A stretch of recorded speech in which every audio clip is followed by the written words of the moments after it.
There you are. Welcome to pharmacology.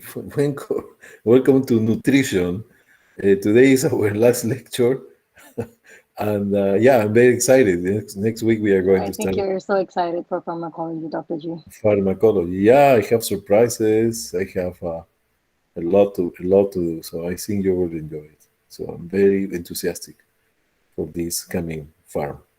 Okay, so let's finish our nutrition. And nutrition, we will talk about the kidney, and we're going to put together many of the things that you've been talking in the past, and that is the moment that you are going to participate and let me know if you have some need of clarification. Okay,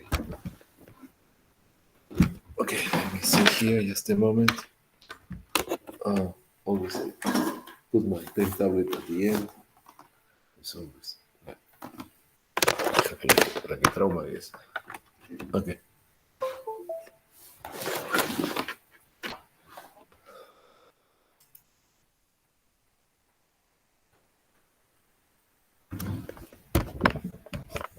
Okay, let's go.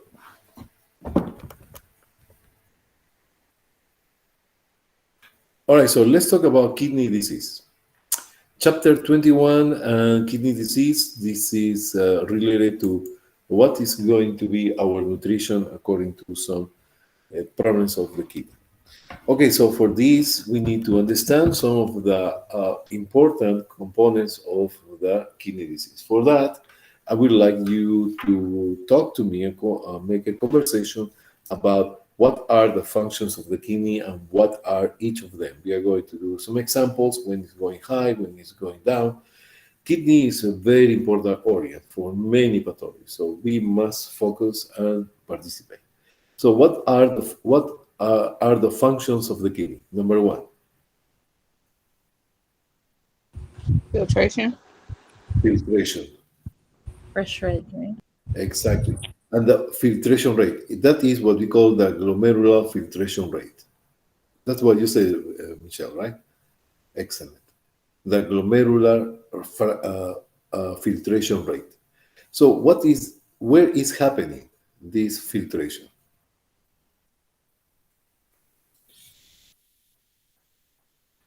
Where the filtration occur in the kidney? Huh? The nephrons? The nephrons, yeah. In what part of the nephron? You say glomerulus, right? It's going to happen in the glomerulus. In the glomerulus. Remember, we have here the Bowman capsule. Here's the proximal convoluted tubule. Here is the glomerulus. This is like a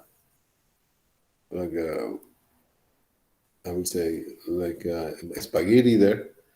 Inside that is the glomerulus. The glomerulus, if I take a piece of one of the vessels here, are going to be like openings here, openings.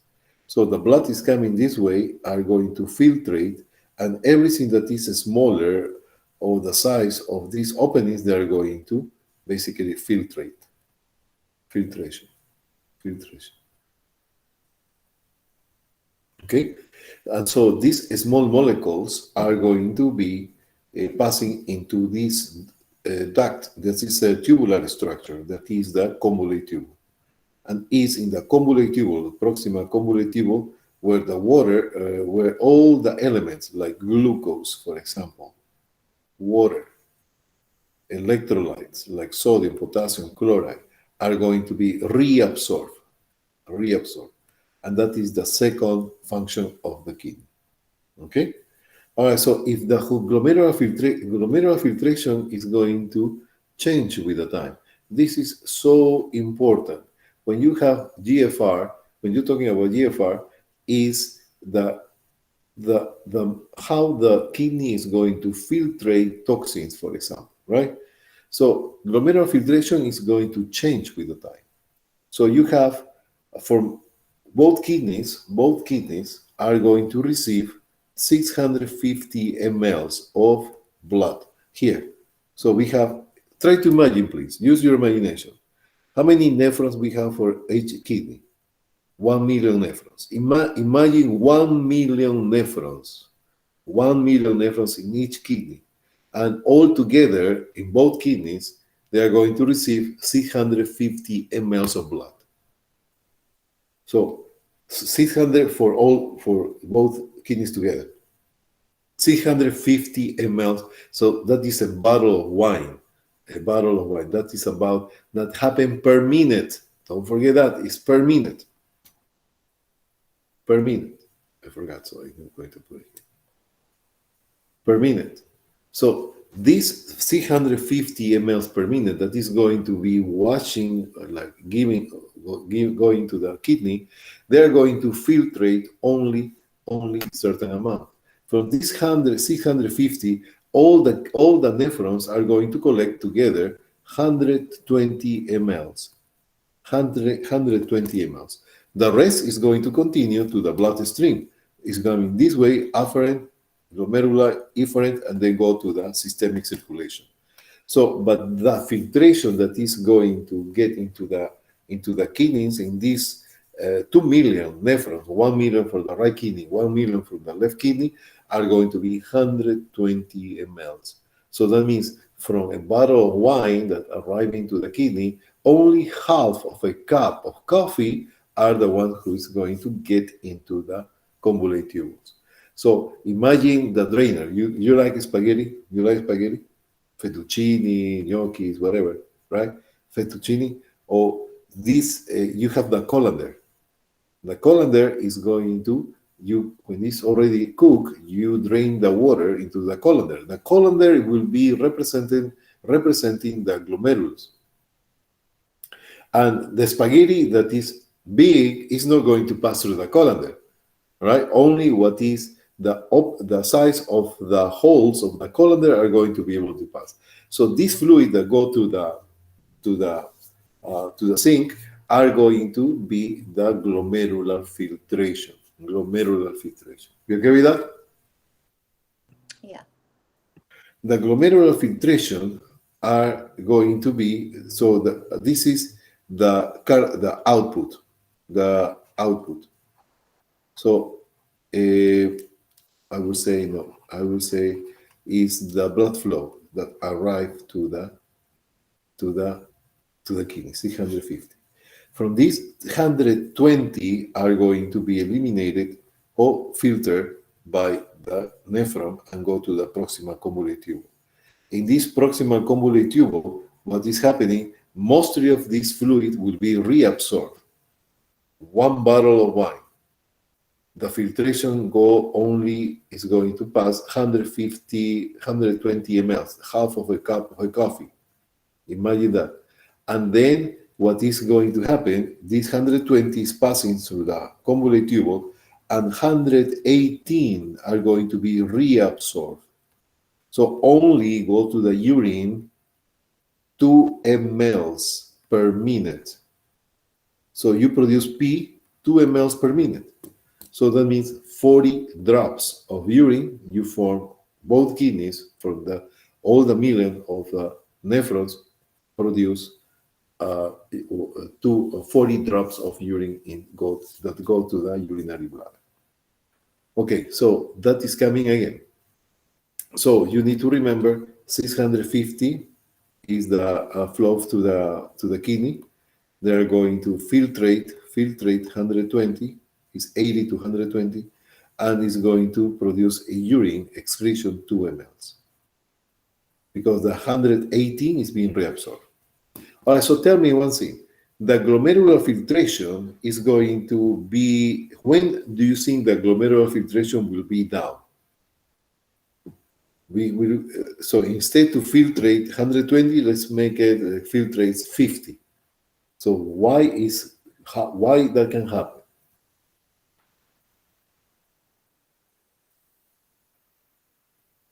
There's 2 reasons.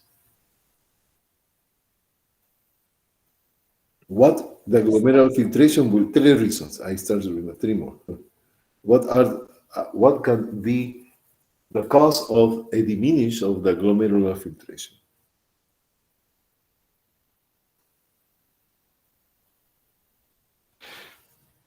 Tell me. You like spaghettis, right? Okay. You like spaghetti. When you drain the water, the more water you drain, the more water go out, right? Yes or no? Yes. Yeah. If you have no water or little water, is going to be less fluid drain, or no? Yes. Yes. The drainage means the glomerular filtration. So what could be a cause of diminishing of the glomerular filtration, the filtration of the that is happening in the glomerulus? Huh? Tell me, what is?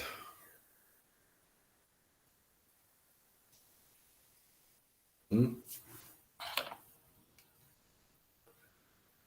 What can make the glomerular filtration go down?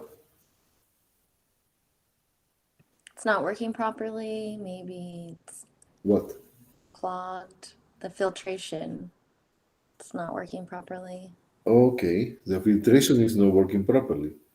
Maybe it's clogged or something's Is it blocking it. absorption? Okay, perfect. So you told me that nephron injury. The nephron is not working properly, correct? Yeah. That is one. What other situation make the glomerular filtration go down? Okay, we agree the nephrons are not working. Okay, perfect. You can see that in the kidney failure too. So that is one reason. I told you three. So one reason will be that the nephron is being destroyed. The other one that is a cause of diminishing of the glomerular filtration.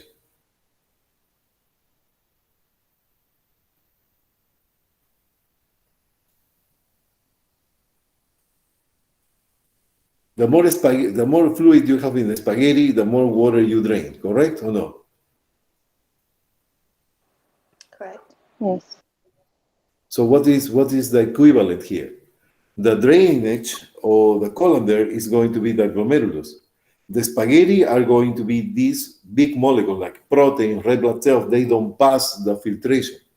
But what is happening is passing the fluid, the water, because molecules are small. And they have a lot of water there. So if not you enough, Huh? not enough water. Not enough water. that's called what? Dehydration. Dehydration, for heaven's sake. Yes, yes. Dehydration. Dehydration. That is dehydration. So if you are dehydrated, your glomerular filtration go down.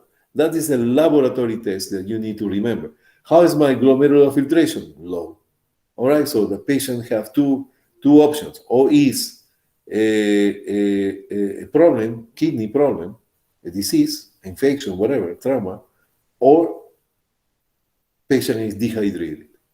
Nice or it's not nice? Yeah, that makes sense. And the third one, I have a car. A brand new car, and I'm going to have the car for 30 years. The car is going to run as the same as before, or no? No. No, right? So what could be another cause of diminishing of the glomerular filtration?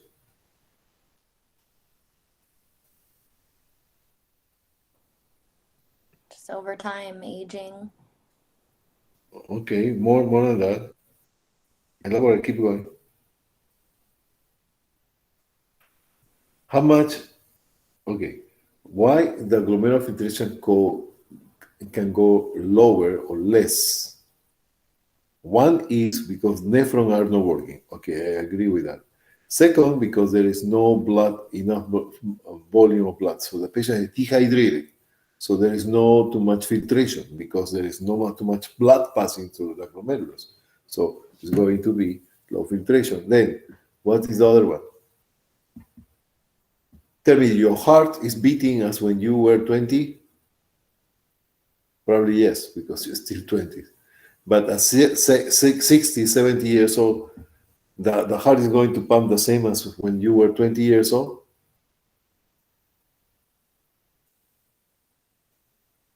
Huh? No, probably not. No, probably no. By sure, it's not going to pump as strong as before. So that's why when you got older, you get tired. Why? Because your heart is not pumping strong enough blood to the lungs to receive oxygen. So that is one of the reasons that elderly people get tired very fast. Okay? So in this case, why the glomerular filtration can go down?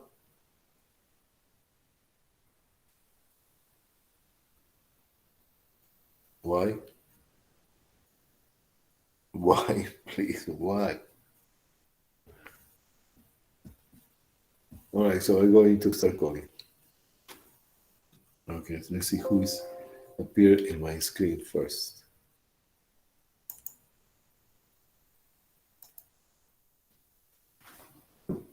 Tamara, you. So would it go down because like the pressure gradient is going down? Okay. Okay, so it's a good try. Thank you, Tamara. I give you several examples why the kidney is not working as before. Because Kidney disease. no. Okay, Courtney, I see you. Go ahead.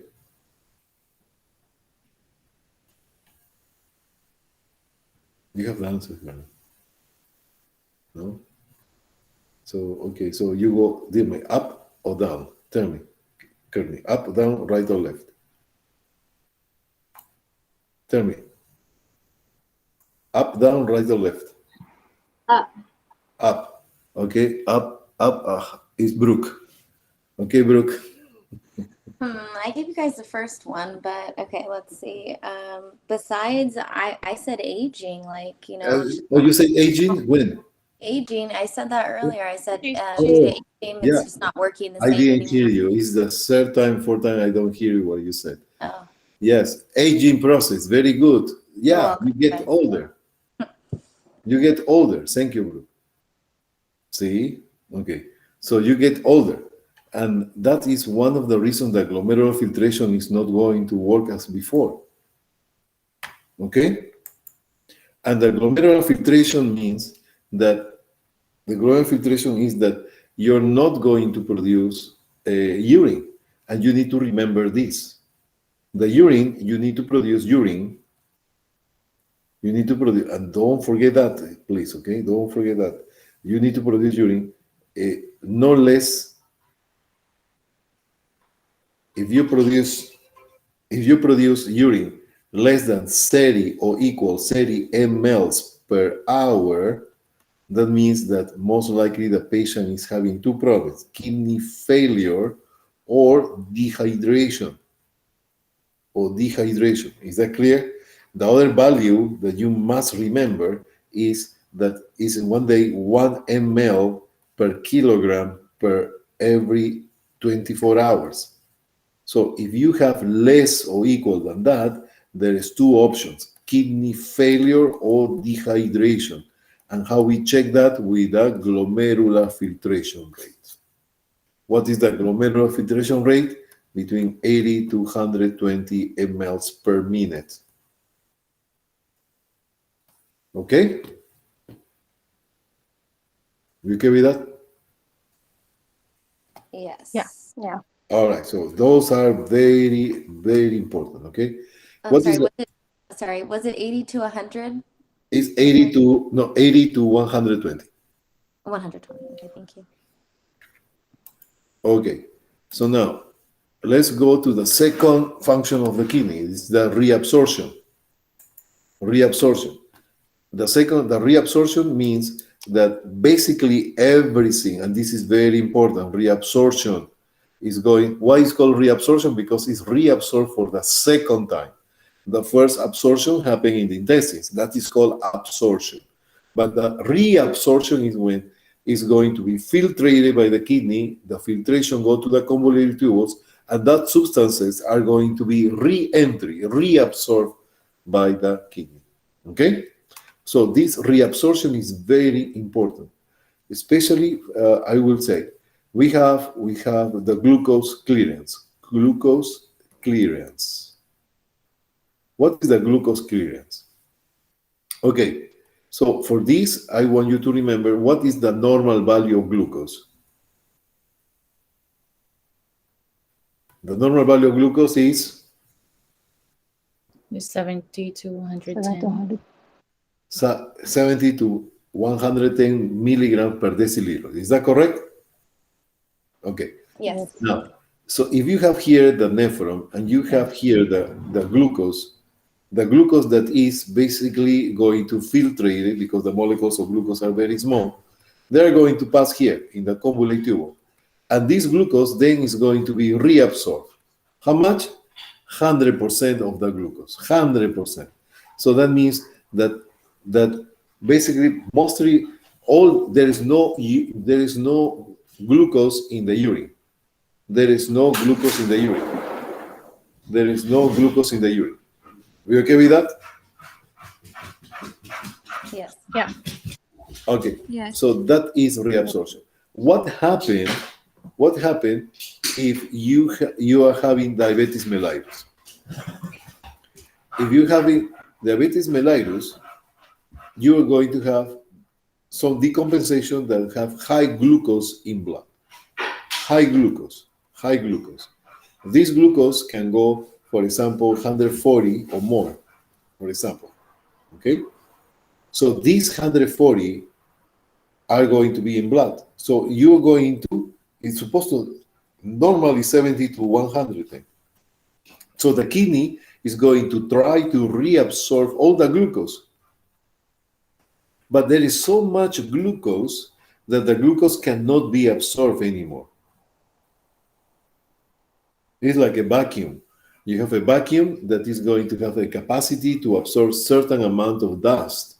Same with the kidney. The kidneys have a limit to absorb that glucose from the filtration. And this glucose, when it's more than 140 or more, the kidney can reabsorb only when the glucose is coming in when the blood is the concentration is 70 to 110. So there is glucose coming here. But if you have 140 or more, there is a lot more of glucose here. But the kidney is going to reabsorb only limited amount. So they are going to be able to absorb, for example, let's make it 80%, not 80% because there is so much glucose. The poor vacuum cannot undust all the dust in the world, so they have some limitation. So what happened? The glucose starts to accumulate here.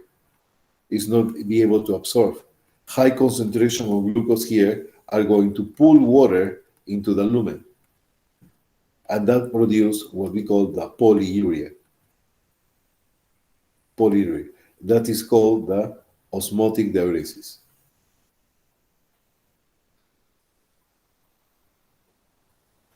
Okay? Yes. Yeah. Okay. So this polyuria, what is polyuria? Somebody can tell me what is polyuria? It's when you like urinate more than 3 liters a day. Oh, I say that very good, very good. More than 3 liters, exactly. More than 3 liters. And to urinate more than 3 liters, you need to pee a lot, right? Many times. Correct? So you pee about 2 liters, 1,800, like 3 bottles of, can you imagine 3 bottles of wine? That's what you pee every day. 3 liters is a lot. 2 bottles of wine is what you pee a day. Okay, so that is the reabsorption. So when the reabsorption is going to be affected, the problem is on the nephron. And what problem will be that? For example, what we call that glomerulonephritis. Glomerulonephritis, that I'm going to talk in a few moments. All right, so then we have filtration, we have reabsorption, we have excretion. What is the excretion? What is going to be excreted? Urine. Okay, urine. Okay, what else? That's good. What you're going to eliminate that is toxic to your body? Don't tell me ammonia because I'm going to have a heart attack. What is going to eliminate the kidney? The urea. Urea, excellent. Urea. Urea. The urea is going to be eliminated. If the urea is not eliminated, what happened? It's gonna accumulate and it's toxic. Exactly, it's going to be accumulated and it's going to be toxic, right? Okay. So now, all right. So the BUN is called blood urea nitrogen. Blood because it's a lab test. Urea because urea. But why is called nitrogen?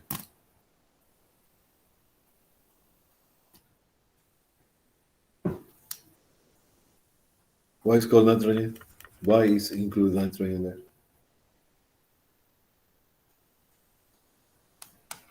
Okay. Why? Where is coming the urea?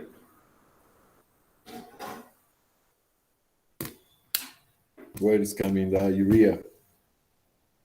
Is the nitrogen something to do with like the protein breakdown? Proteins breakdown. So you in one day you eat proteins, and most of them are going to be the source of amino acids to be absorbed, and your body able to produce the proteins that we want. But if you take a lot of proteins, if you eat a lot of protein, you only take the amount of protein that you need. The rest of the proteins that are based into amino acids,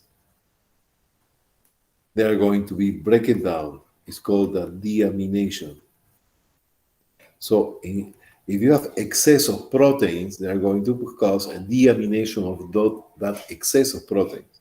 These amino are going to combine with the water, producing the ammonia, and the ammonia is going to take by the liver, and the liver is going to turn this into urea. So this nitrogen is because of this, because it's the only macronutrient that contains nitrogen in the molecule. BUN, the normal values is 10 to 20 milligrams per deciliter. So if there is an elevation of BUN, what does it mean? If there is an elevation of BUN, what does it mean? What does it mean? Okay, so BUN is high, good. Blood urea nitrogen.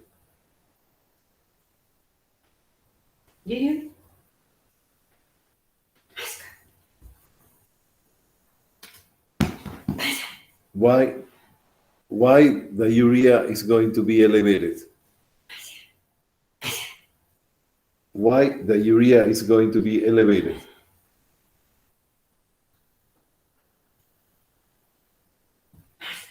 Huh? Why? Is it due to dehydration? Exactly, the excretion. The kidney cannot excrete the urea. And that is a function of the kidney. So if you have BUN elevated, that means the urea is retained in the blood. They cannot go out into the urine. So that means that the function of the kidney is being affected. Is that clear or not? Yeah. Yeah. Yes.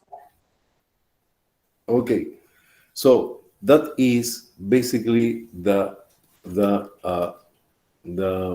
fresh. F, filtration, R, reabsorption, E, excretion, and S. What is S? Secretion. Secretion of what? But before that, what is the difference between excretion and secretion? What is the same? Excretion we won't use ever again. Excretion, excellent. And secretion? And secretion we could use again. Excellent, very good. So what, give me everybody give me examples of what substance can be secreted. Sweat. The kidney sweating, no. Oh, I thought you meant just in general. Okay, the kidneys, okay, that's fine. Secretion, example of secretion. Acid. Acid, hydrogens, bicarbonate. So those are secreted. If your blood, this is the kidney, here's the kidney, this is kidney, and here's the blood, this is the blood. And the blood have low pH. So that means there is acid or no, right? So you have excess of hydrogens, yes or no? Yeah. Okay, so what is doing? The kidney is going to secrete the hydrogens into the urine.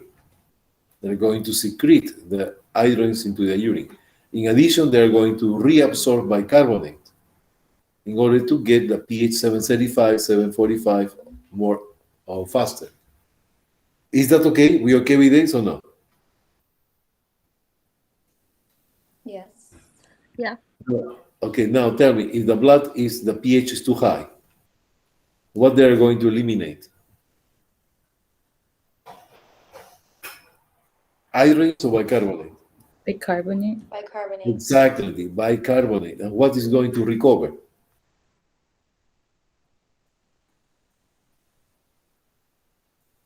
What is going to reabsorb?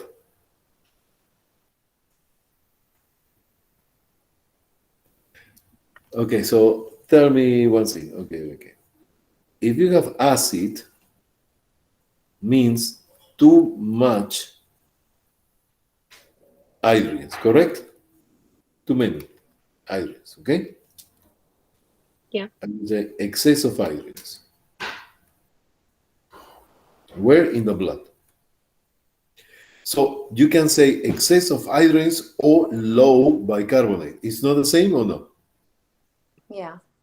Right?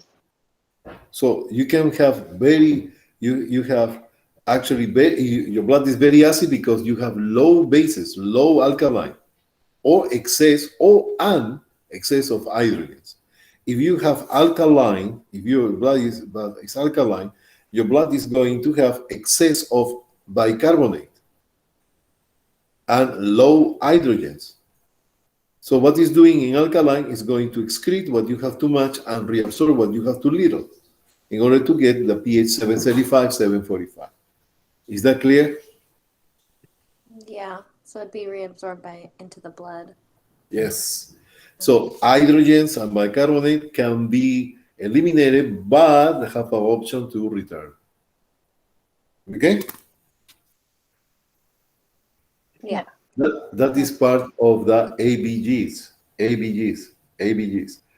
So the secretion is going to be as a compensatory for ABGs. The excretion is going to be measured by the urea, the BUN. The reabsorption is going to be basically measured by the glomerular filtration and the filtration by glomerular filtration too. So those are the lab tests that you need to check on. Okay? So here we have H. What is H?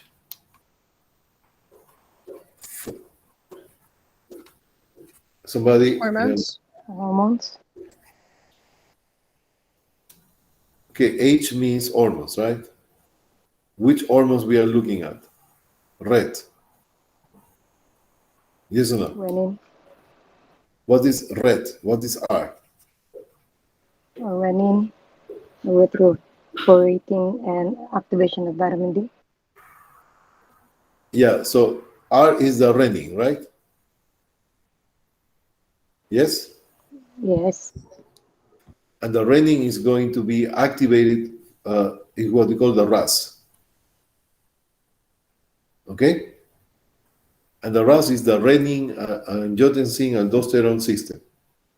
And what is going to happen is going to reabsorb sodium because they secrete aldosterone. Okay? Yes. So tell me, when the renin is going to be secreted? When the kidney knows that the renin need to be secreted?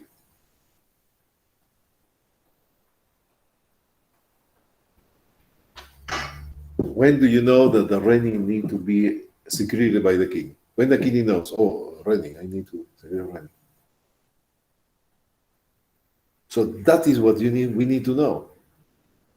So renin is RAS, yeah, but what for? What is the application?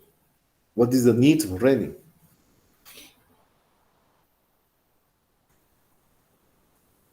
The renin is going to, so listen to this. So what for the renin is released? To produce aldosterone, correct? Or no? Yes, that's correct. If we have aldosterone, we are going to reabsorb sodium and water. And what is doing that? It's going to increase the cardiac output, or no? Yeah. So when do we need to secrete renin?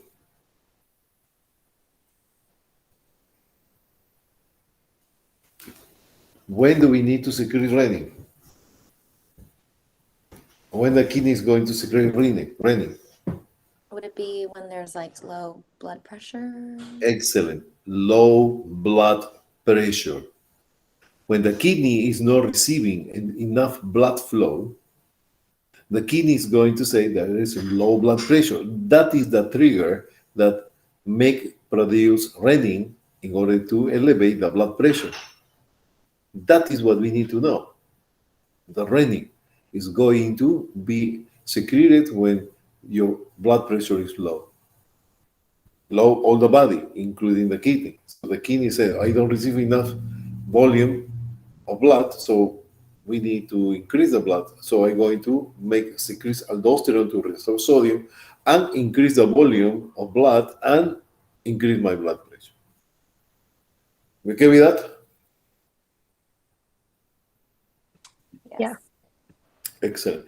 So if you have, for example, a patient who has kidney disease, kidney injury, kidney failure, can produce renin, that mechanism is not going to be working properly.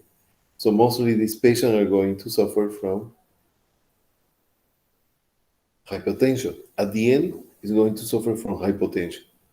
At the beginning, the kidney is going to try to fight against the disease and going to produce renin. So less blood flow.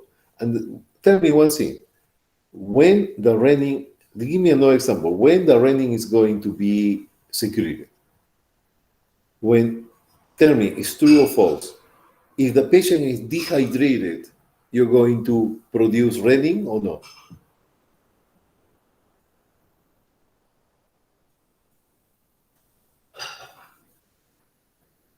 When the patient is dehydrated, can produce renin or no?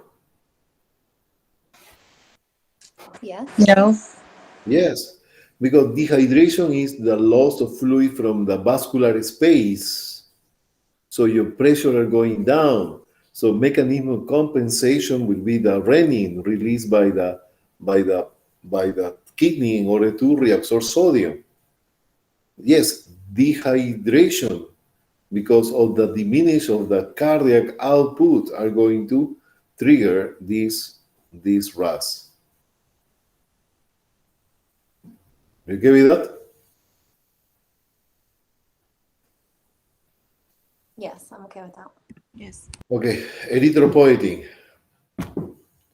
The erythropoietin is going to be a substance that can produce the stimulation of the erythropoiesis. Tell me, erythropoiesis and hematopoiesis is the same? Are the same or no?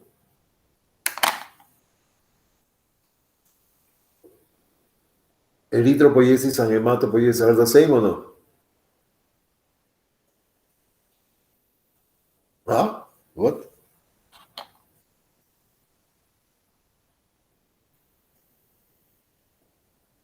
Tell me. Hematopoiesis. No, Yes or no? no, they're not. No. What? So what is the difference? Don't you need the erythropoiesis like before the hematopoiesis? No. hematopoiesis is the big umbrella. Big umbrella. Under this umbrella, we have the erythropoiesis. We have production of white cells and produce the platelets. So hemato means blood form elements, platelets, white cells, and red blood cells. Erythro means red. Red only is going to stimulate the production of red blood cells. Erythropoiesis. Is that clear or not? Yeah. Okay. So if the kidney is failing, what happens with the erythropoiesis?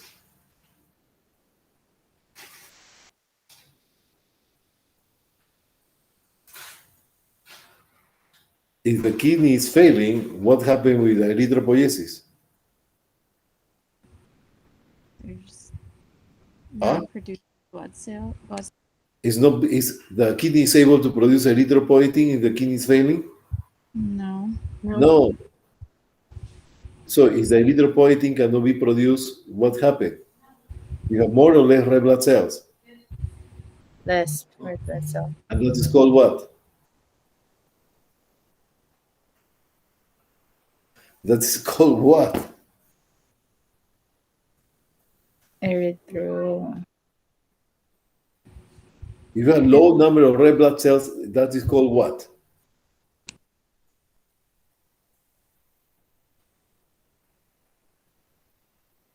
If you have low number of red blood cells, that is called what? Anemia? Anemia. Anemia. Do you know somebody with kidney problems, kidney chronic renal disease, or with dialysis? Do you see that? Do you know somebody? Do you see somebody? No. Not personally, but I've heard of it, yeah. If you see this patient, the face is pale because it's anemic. Kidney is failing, kidney failure. All patients who are in dialysis, 99% are having anemia. Why? Because they do not produce the erythropoietin that stimulate the erythropoiesis. Where? In the red bone marrow. Where? In the bone. Where? In the epiphysis. Okay? And the vitamin D. What is doing the vitamin D? The kidney produce vitamin D, right? The kidney produce vitamin D or no? Yes. Who else is telling me yes? I want to hear. Who can tell me yes to? Question is, the kidney produce, synthesize vitamin D? Yes or no? Yes. Second, Yes, it does. yes, it does. Really? Okay. No. Oh, it just activates it. or It's going to. Why you take so much time to tell me? You know that. I don't know who's saying it. The vitamin D is activated. The kidney do not produce vitamin D. The kidney do not make vitamin D. What it's doing is to activate the vitamin D. The vitamin D is coming from two sources. One source is diet, and the other source is the skin, exposed to the sunlight. So these two sources, this from diet and from the skin, are not working yet until they're going to go to the kidney. And the kidney is the one who activates the vitamin D. And what is doing the vitamin D? I'm afraid to ask. So tell me, what is the function of the vitamin D?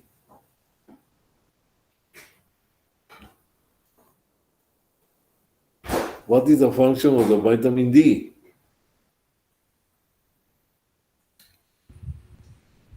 What is the function of vitamin D? For Okay. calcium. Sorry? For calcium. What means for calcium? What does it mean? Elaborate. Like it gives us calcium that we need. for your bones. Yeah, it absorbs calcium. Exactly. Absorb calcium.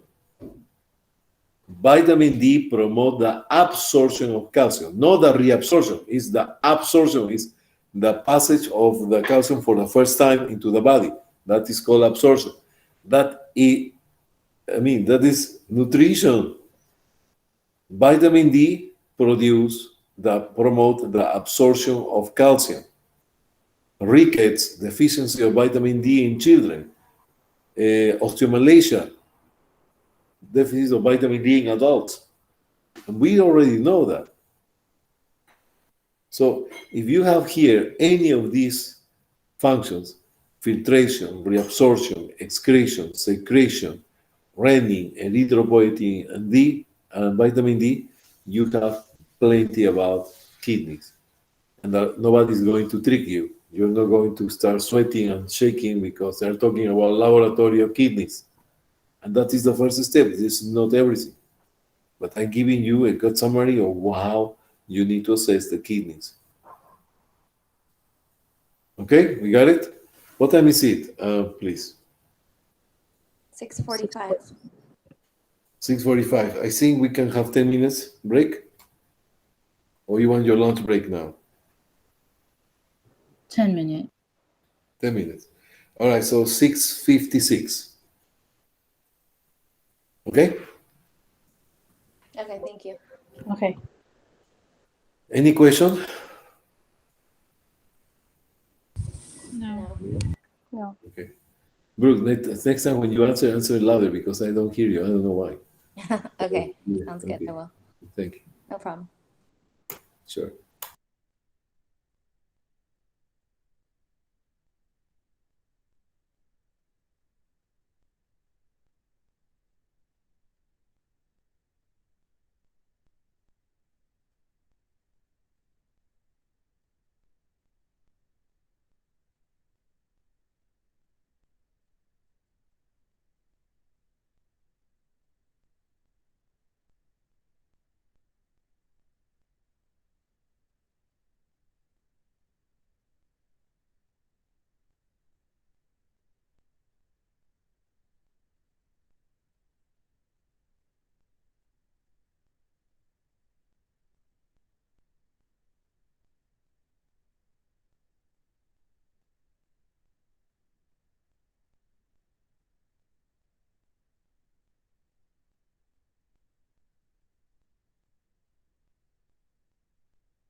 Hello?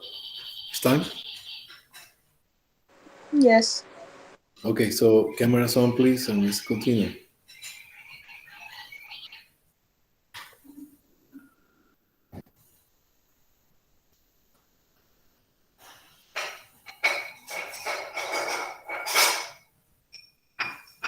Tatiana? Maria? Yes. Okay. You're hiding? Oh, no. I'm right here. Okay.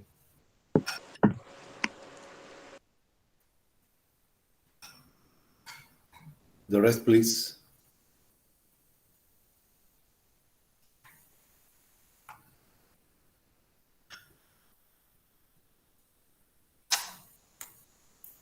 Okay, I'm going to start asking the person who are not in camera.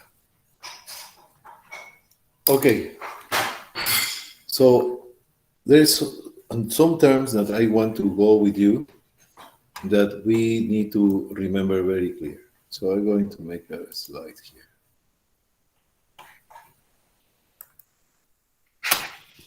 Okay, so we have a term that is called glomerulonephritis.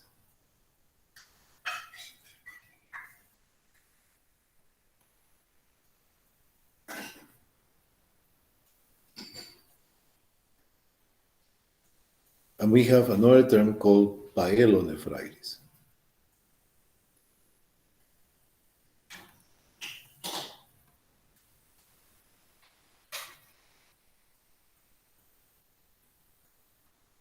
Okay? This pyelonephritis basically is when we have an infection or inflammation of the urinary tract.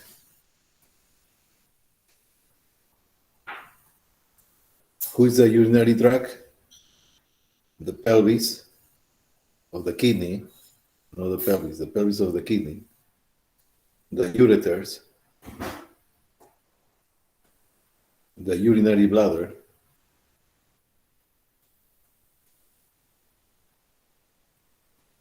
and the urethra. When it's an inflammation or infection, inflammation, so infection, basically you have inflammation.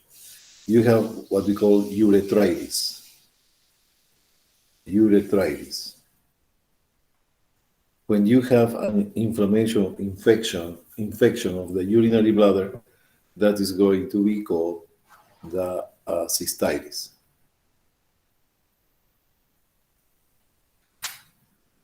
And basically, this is what's mostly called the pyelonephritis, more properly called, but all of these can be a pyelonephritis, potentially.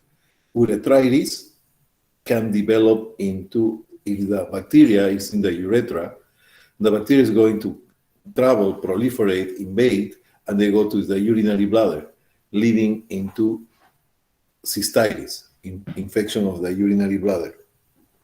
And if they go through the urinary tract, they can climb into the ureters, climb into the pelvis. And that is what we call pyelonephritis, properly called pyelonephritis. So, but what I want you to know is what we have an ascending infection. Ascending infection. This ascending infection can start from the urethra. They go to the urinary bladder, they can go to the ureters, can go to the pelvis. So that is the level of the pyelonephritis. Okay? Now, pyelonephritis can lead into glomerulonephritis. If you have the kidney here, this is the kidney, with the ureter, with the urinary bladder here, and the urethra. So basically we have the cortex. This is the cortex, where is mostly all the nephrons are located, and the medulla. This is the medulla here, the medulla. That include the pyramids and basically the pelvis of the kidney. So if the infection is here and then climb here, and get into the pelvis, that is pyelonephritis. And then if they invade the medulla and the cortex, that is called the glomerulonephritis. So which is worse is the glomerulonephritis. So if you don't treat carefully, if you don't treat the pyelonephritis, they can lead into glomerulonephritis. That is one way. Okay? So bacterial infection. The most common is the E. coli. Okay? We get with that? Yeah. Yes. Yes. Another type of glomerulonephritis is there's many. The EGA, the Berger, the Mesangial, and the one I'm going to call is the post-streptococcal post-streptococcal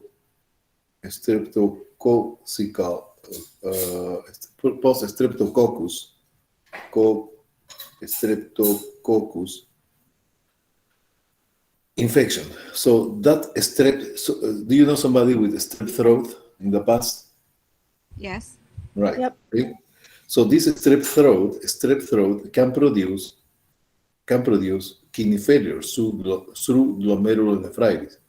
The strep throat is in your throat, and the bacteria that is living there are going to be like you and I. We are living. We eat, drink, we pee, we poo.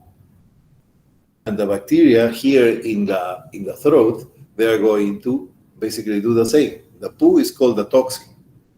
This toxin that is eliminated by the bacteria go to the circulatory system, and this toxin are going to be very, very, very.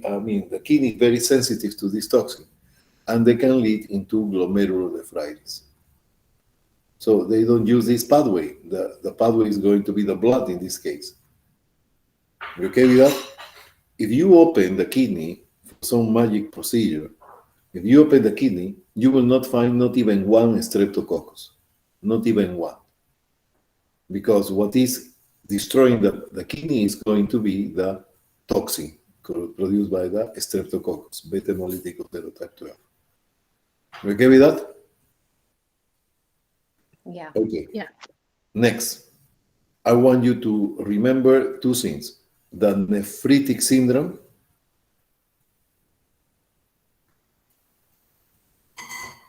and the nephrotic syndrome.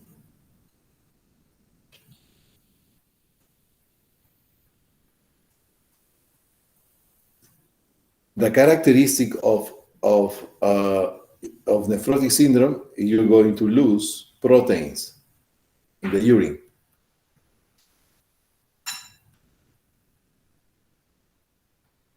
That is called proteinuria.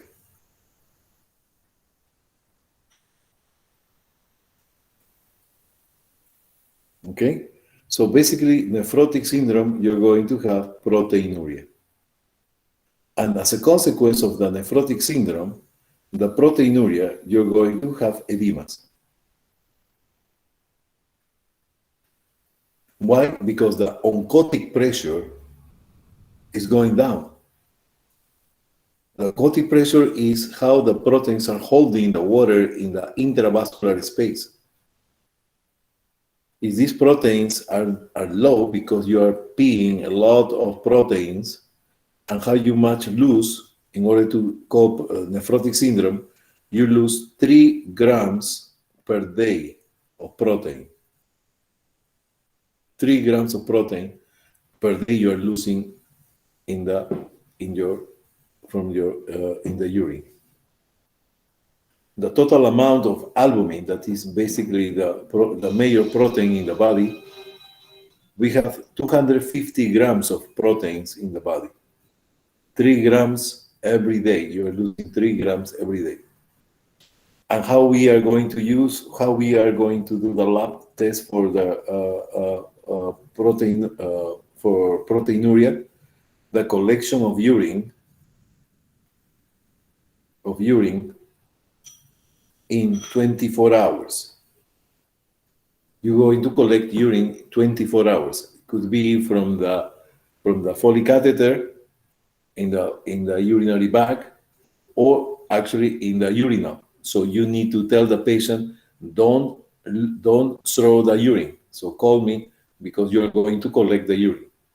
and the urine need to be collected in 24 hours. How you collect the urine? You're going to collect the urine and put it in a container that is a basically plastic that is going to be refrigerated in the refrigerator. Need to be under cold or ice packs. Why? Because after, you cannot send the urine collection before 24 hours. And the temperature, when it's warm or more than warm, they can actually produce denaturation of the protein. Denaturation means changing the configuration of the protein. Okay? The best example of nephrotic syndrome is diabetes mellitus. Diabetes mellitus can cause nephrotic syndrome. Nephrotic syndrome. You okay with that? And nephritic syndrome, what you're going to lose is red blood cells in the urine. In urine. And you have plus hypertension. The best example of nephritic syndrome is the strep throat. Streptococcus.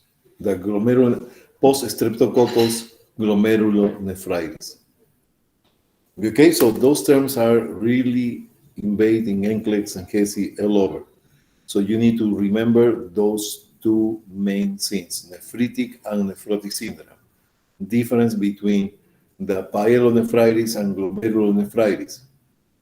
You okay with that? Yeah. Okay. Yeah. So let's talk about kidney, the anatomy, physiology. So, all right. So kidney failure, one of the most common process of kidney failure, because kidney failure is the diabetes mellitus. The diabetes mellitus can lead into nephrotic syndrome, and with the time they can lead into kidney failure. The number one cause of kidney transplant are diabetes mellitus. General causes of kidney disease, infections and obstructions. If you have an obstruction, this is another thing you need to know at this time. This is the kidney, and the kidney, you know, the cortex and the medulla, there is a cover that does not belong to the kidney. It's just a cover that is called the renal capsule. A renal capsule here. That is the renal capsule. This renal capsule, that's called renal capsule. And this renal capsule is not distensible, non-distensible. So it's not going to distend, it's not going to stretch out. It's very hard, renal capsule, okay? Now, what happens if I have a stone here? If I have a stone here, that is kidney stone, the urine starts to try to drain through the ureter, but there is obstructed. So the urine starts to accumulate in the pelvis. They accumulate. There is so much accumulation that the pressure are going to be higher. The pressures are going to increase. High pressures. And this pressure is going to push the medulla. And this pressure is going to push the medulla against the cortex. Against the cortex. And what we have as a wall is the renal capsule. The renal capsule that is not distended basically is not going to allow distension of the kidney. So the pressure that you have here are going to literally smash the nephrons against the wall called renal capsule, and that produces destruction of the nephrons, and that can lead into kidney failure. So all these, the pyelonephritis can lead into kidney failure. The glomerulonephritis can lead into kidney failure, because of the destruction of the nephrons, right? And the stones, the stone itself, no, but the obstruction, as a consequence of obstruction, the pressure is going to literally smash the nephrons and destroy the nephrons, leading into kidney failure. So pyelonephritis, glomerulonephritis, kidney stones can lead into kidney failure. Is that clear? Okay, perfect. So other causes, we have damage for other diseases. We are talking about diabetes mellitus, the hypertension. Hypertension. Why hypertension? Hypertension, you have a vessel like this, that is normal. If you have hypertension for several years, the pressure here of the increased pressure of the in the lumen of the vessels are going to make pressure against the tunica media. The tunica media here. So the tunica media, what it's going to do is to basically contract and relax because of the pressure. The pulse, the heart is pumping like this, like pulses, pulse, boom, boom. There is a moment, boom, that is increased pressure. And then between pulses is going to decrease the pressure, the pulses. So the tunica media is doing this situation, contraction and relaxation for many years. And what happened with the muscle? The muscle starts to have hypertrophy. This hypertrophy means that the tunica media is going to get thicker, and the lumen of the vessel are going to decrease. So the lumen of the vessel becomes smaller, increasing the peripheral resistance. The peripheral resistance are going to increase, and that is going to make even worse the hypertension. Now, do you know that hypertension is going to, in most of the majority of patients, they become worse with the time? You know that? Yes. Hypertension is getting worse with the time. And because of this situation. So you need to control your blood pressure continuously. Okay, we got it? And that means narrowing of the vessel. The kidney is going to be affected. And the kidney, all the functions are going to be disrupted. So when I talk about kidney failure, hypertension can lead into kidney failure. Diabetes can lead into kidney failure. So all of these situations can lead into kidney failure. And the diet for that, we are going to, first of all, what we should do. For example, the proteins, they need to be monitored because you cannot eat too much proteins because the kidney cannot basically eliminate them. Other substances can be dangerously affected magnesium, potassium. This is another story. At this time, I want just you to remember what are causes of kidney damage. Okay? All right, so can a person born with only one kidney lead healthy life without treatment? Yes. So you can live with one kidney. One kidney is going to compensate the other kidney. If you have two kidneys and one kidney is failing, the laboratory tests basically are going to be very borderline. Even though you have one kidney failing, all the functions, all the profile of the kidney, laboratory tests are going to be borderline. Why? Because the other kidney is trying to compensate. Okay with that? Yes. Other risk factors are going to be coronary cerebral vascular disease, disorder, is actually the presence of atherosclerosis. If you have atherosclerosis, this is the aorta, this is the renal arteries. And the kidneys are here. If you have atherosclerosis, deposit of cholesterol here in the aorta. Any place, everywhere in the body. And they are going to invade to the renal arteries. The renal arteries. This is going to get a narrowing of the blood coming into the kidneys.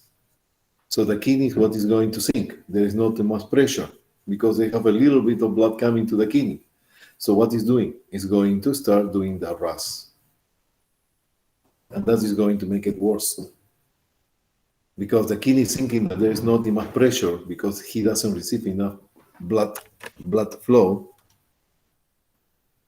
And the RAS is going to be triggered in order to try to elevate. So the hypertension is going to get worse. Older than 60, older than 60. Why? The kidneys, all the functions fresh are going to be normal, but decay in the function is not going to be as before. Smoking is going to trigger, because what it's doing is this. So smoking, you have 700 toxins. These toxins are going to basically burn the endothelium, damage the endothelium. The endothelium start to heal and make like a small bump of clot. When the blood is coming with cholesterol, the cholesterol get trapped in this area.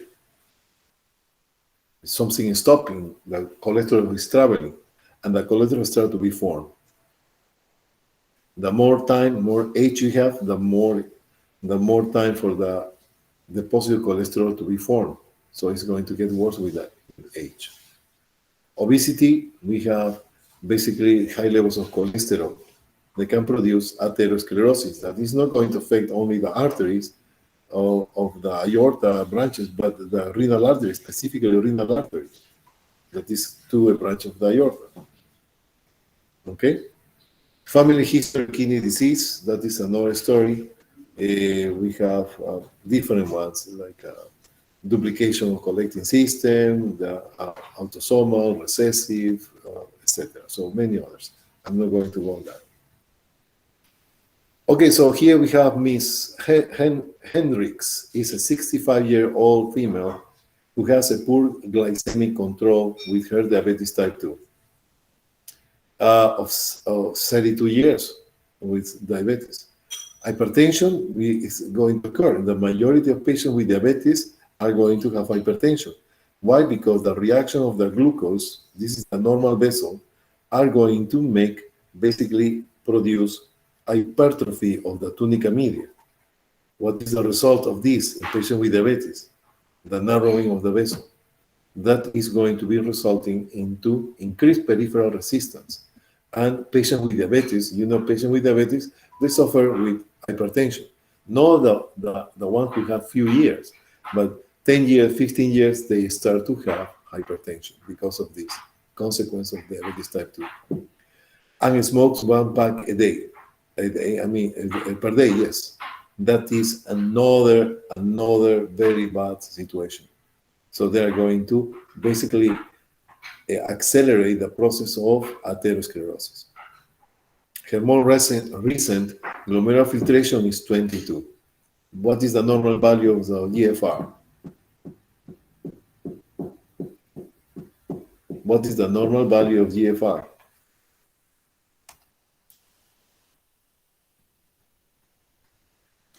What is the normal value of GFR?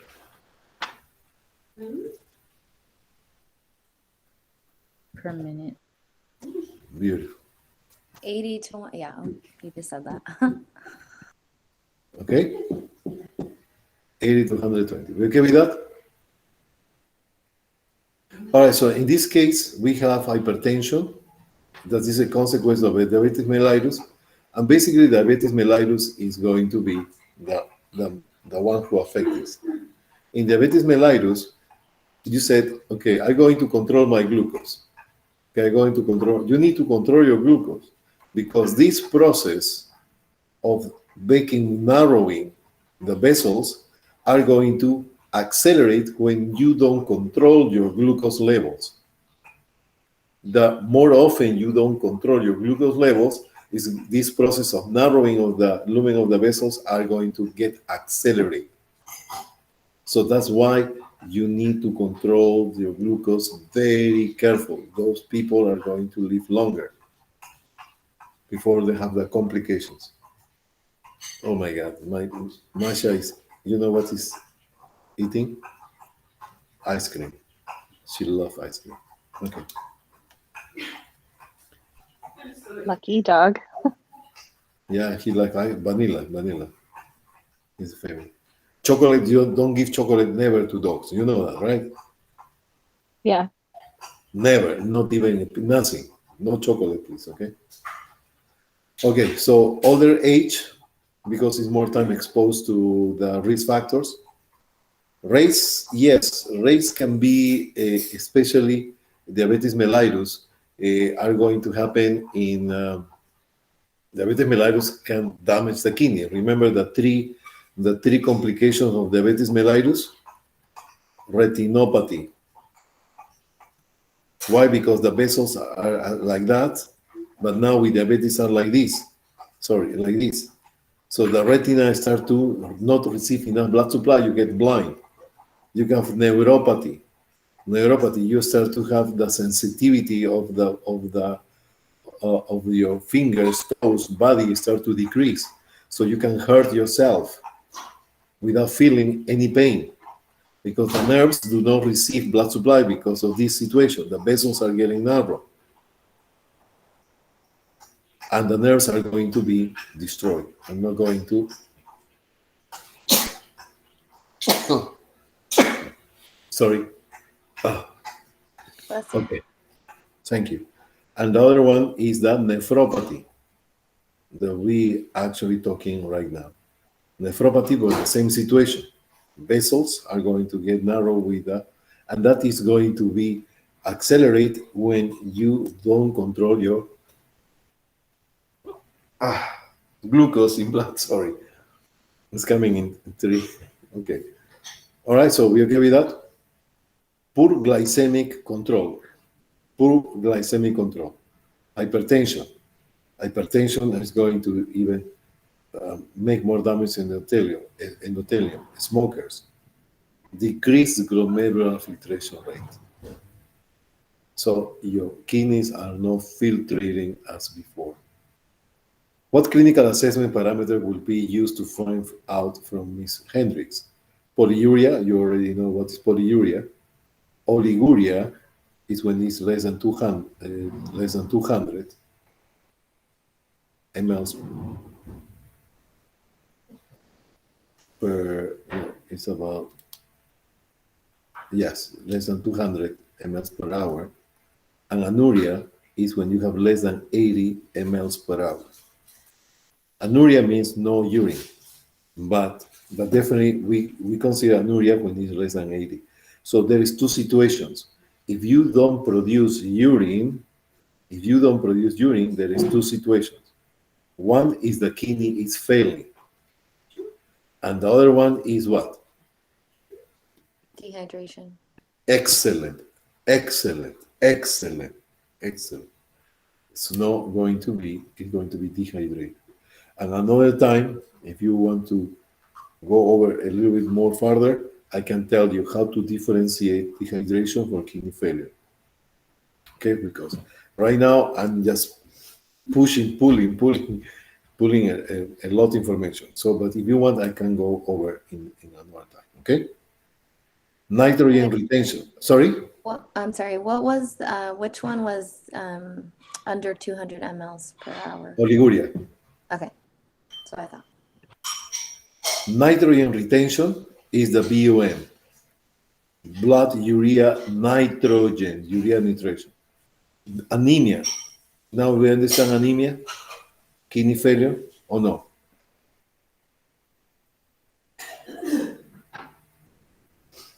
Why anemia in kidney failure?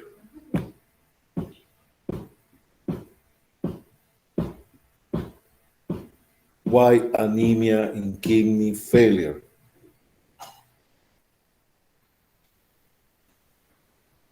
Why anemia in kidney failure? Okay, let's see who is appearing first in my screen.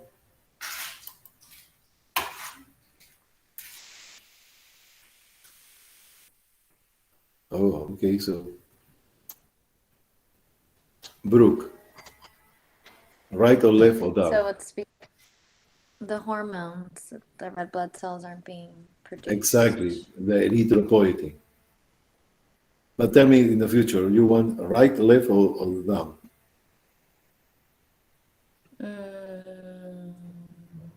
Down. Down. Okay, so that is the next. Okay, all right, so we have hypertension, azotemia. Azotemia, write it down, is came in bioscience. Azotemia means high levels of nitrogen in blood. Okay, azotemia. In other words, high levels of urea. The BUN values, the BUN is going to be 10 to 20. 10 to 20, the values of BUN, milligrams per deciliter. What is that? What appears that? Okay. All right, so we are going to have shortness of breath. Why shortness of breath? Shortness of breath because if the kidney is failing, you start to accumulate fluids. How accumulation of fluid can affect your breathing?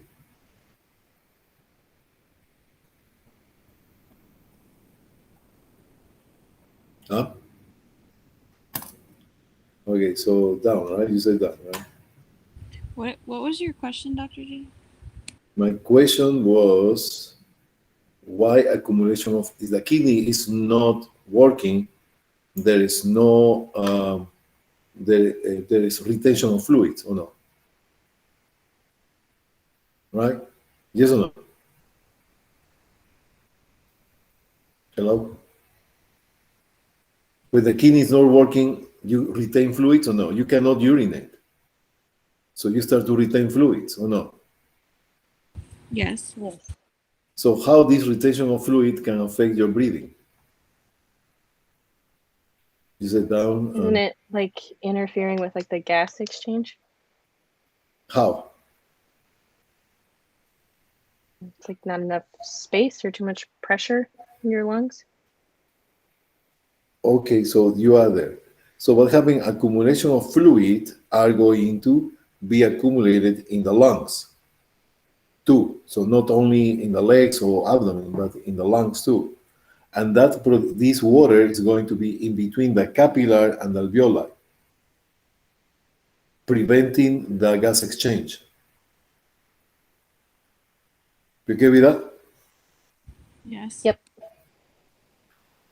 All right, so fatigue, because you cannot breathe. Thirsty, because why you thirsty if you're retaining fluids? Okay, now is the turn of Charmin. Miss Charmin? Yes, it's you. Yeah. What's your question, Dr. G? Why the patient is thirsty, the patient is retaining fluids? Are they dehydrated? Why you said it's dehydrated, the patient is retaining fluids?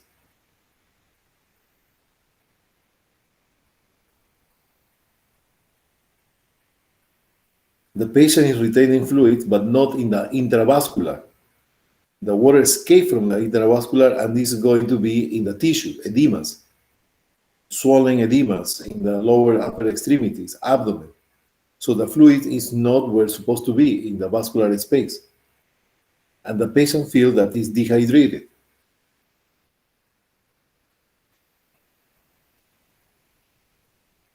Okay? Okay. All right, so let's keep going. All right, so here we have the Charmin. You want right, left, or up and down? Turn.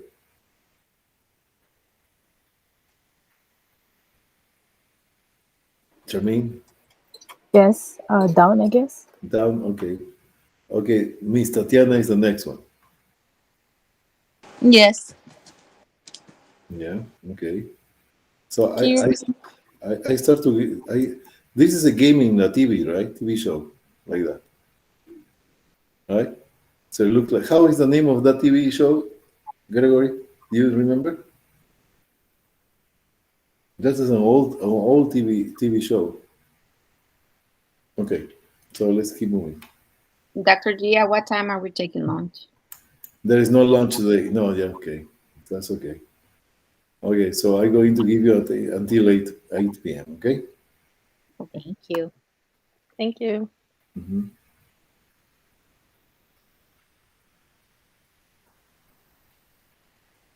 So basically, we finished this part already. Christy, any comment? No.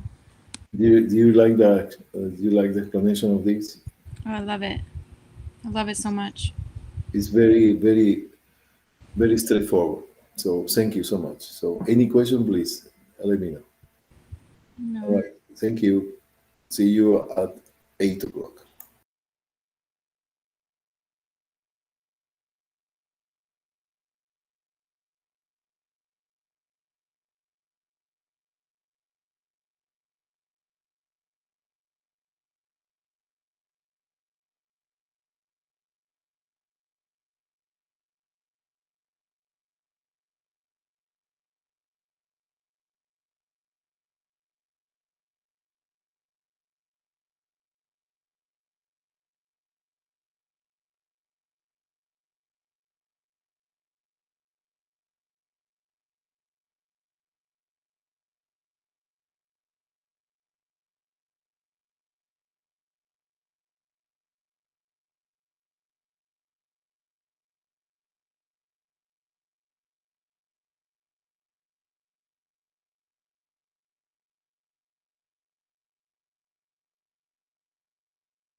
Do you know that TV show Hollywood Square? I remember something long time ago. This is Hollywood Square.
Are we ready?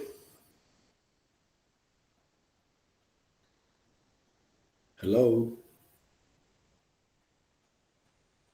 It's 8 o'clock.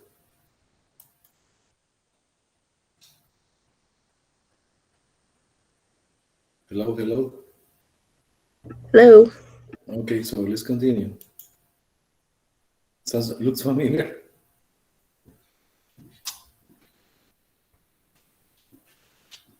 Kind of. Yeah, so it's a show a long time ago. I remember when I was a kid, the Hollywood Square. I don't know if it's still playing.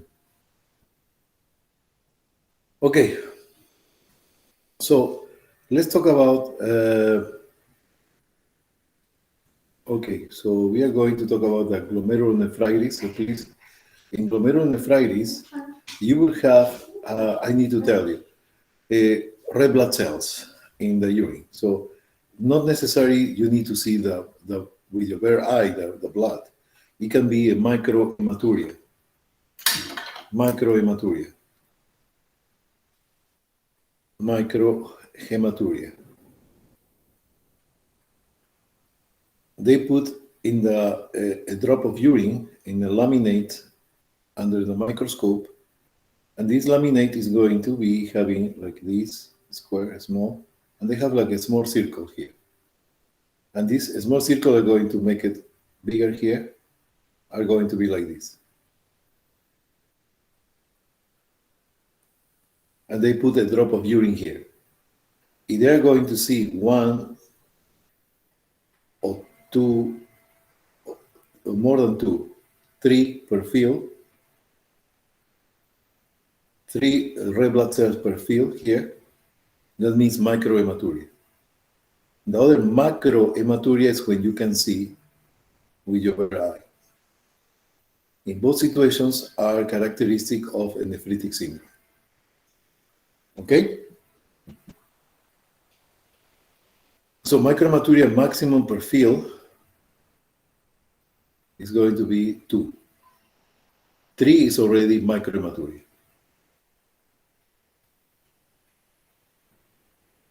In nephrotic syndrome, we are going to see that we have hypoalbuminemia. We already talked about that.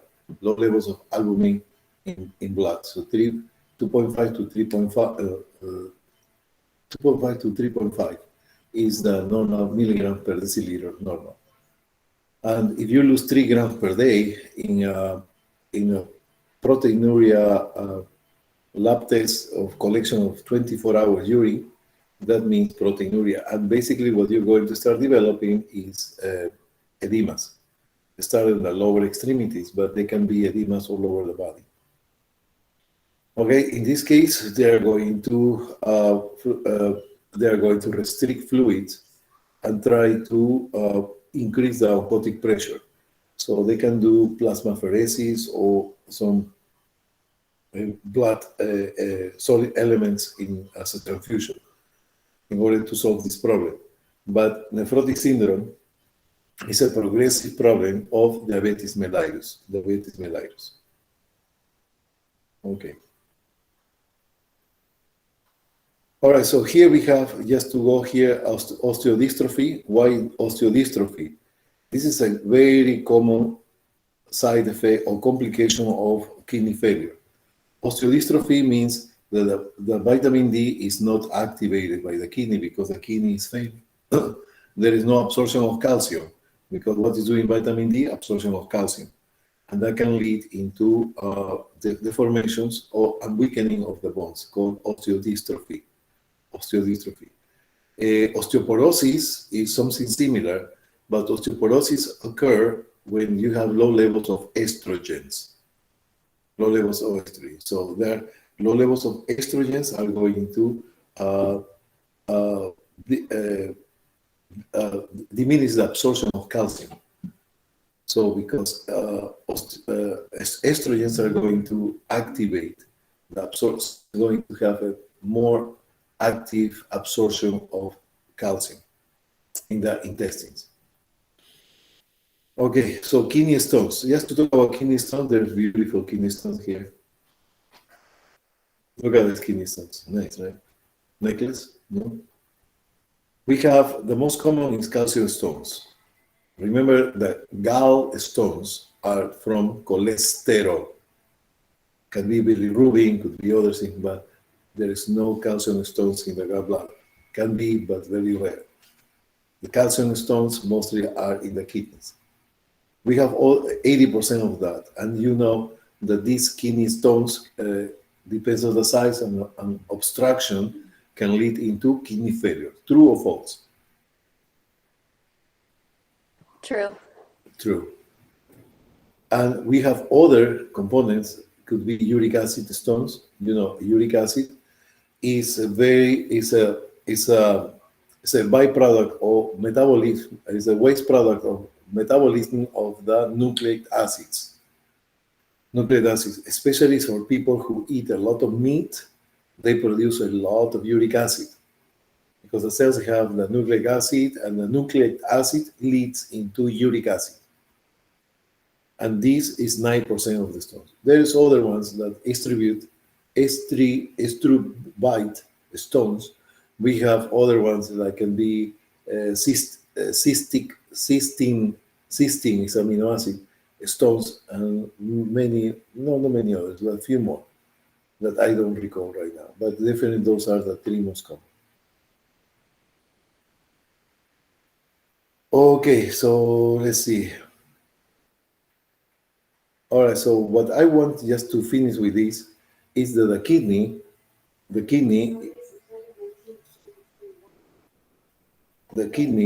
my God, Alex is trying to talk. Kidney is going to be if you have too much proteins, or the patient can too much proteins, they cannot handle the urea. So you need to decrease the protein intake. If you have proteins are going to, decrease the proteins. If you decrease the proteins because you have nephrotic syndrome, you can have edemas. So you need to control the fluid intake. You need to control the input and output of fluids. Okay, so and other things. So if you remember fresh, you can tell the laboratory tests and the complications that can happen. Okay, so basically it's that. Okay, so for the other class, I'm going to make a summary of that because we need to do the presentations. We want to do presentations because you don't want to stay after class, right? After the exam. You want to celebrate, right? Celebrate with the mask, of course.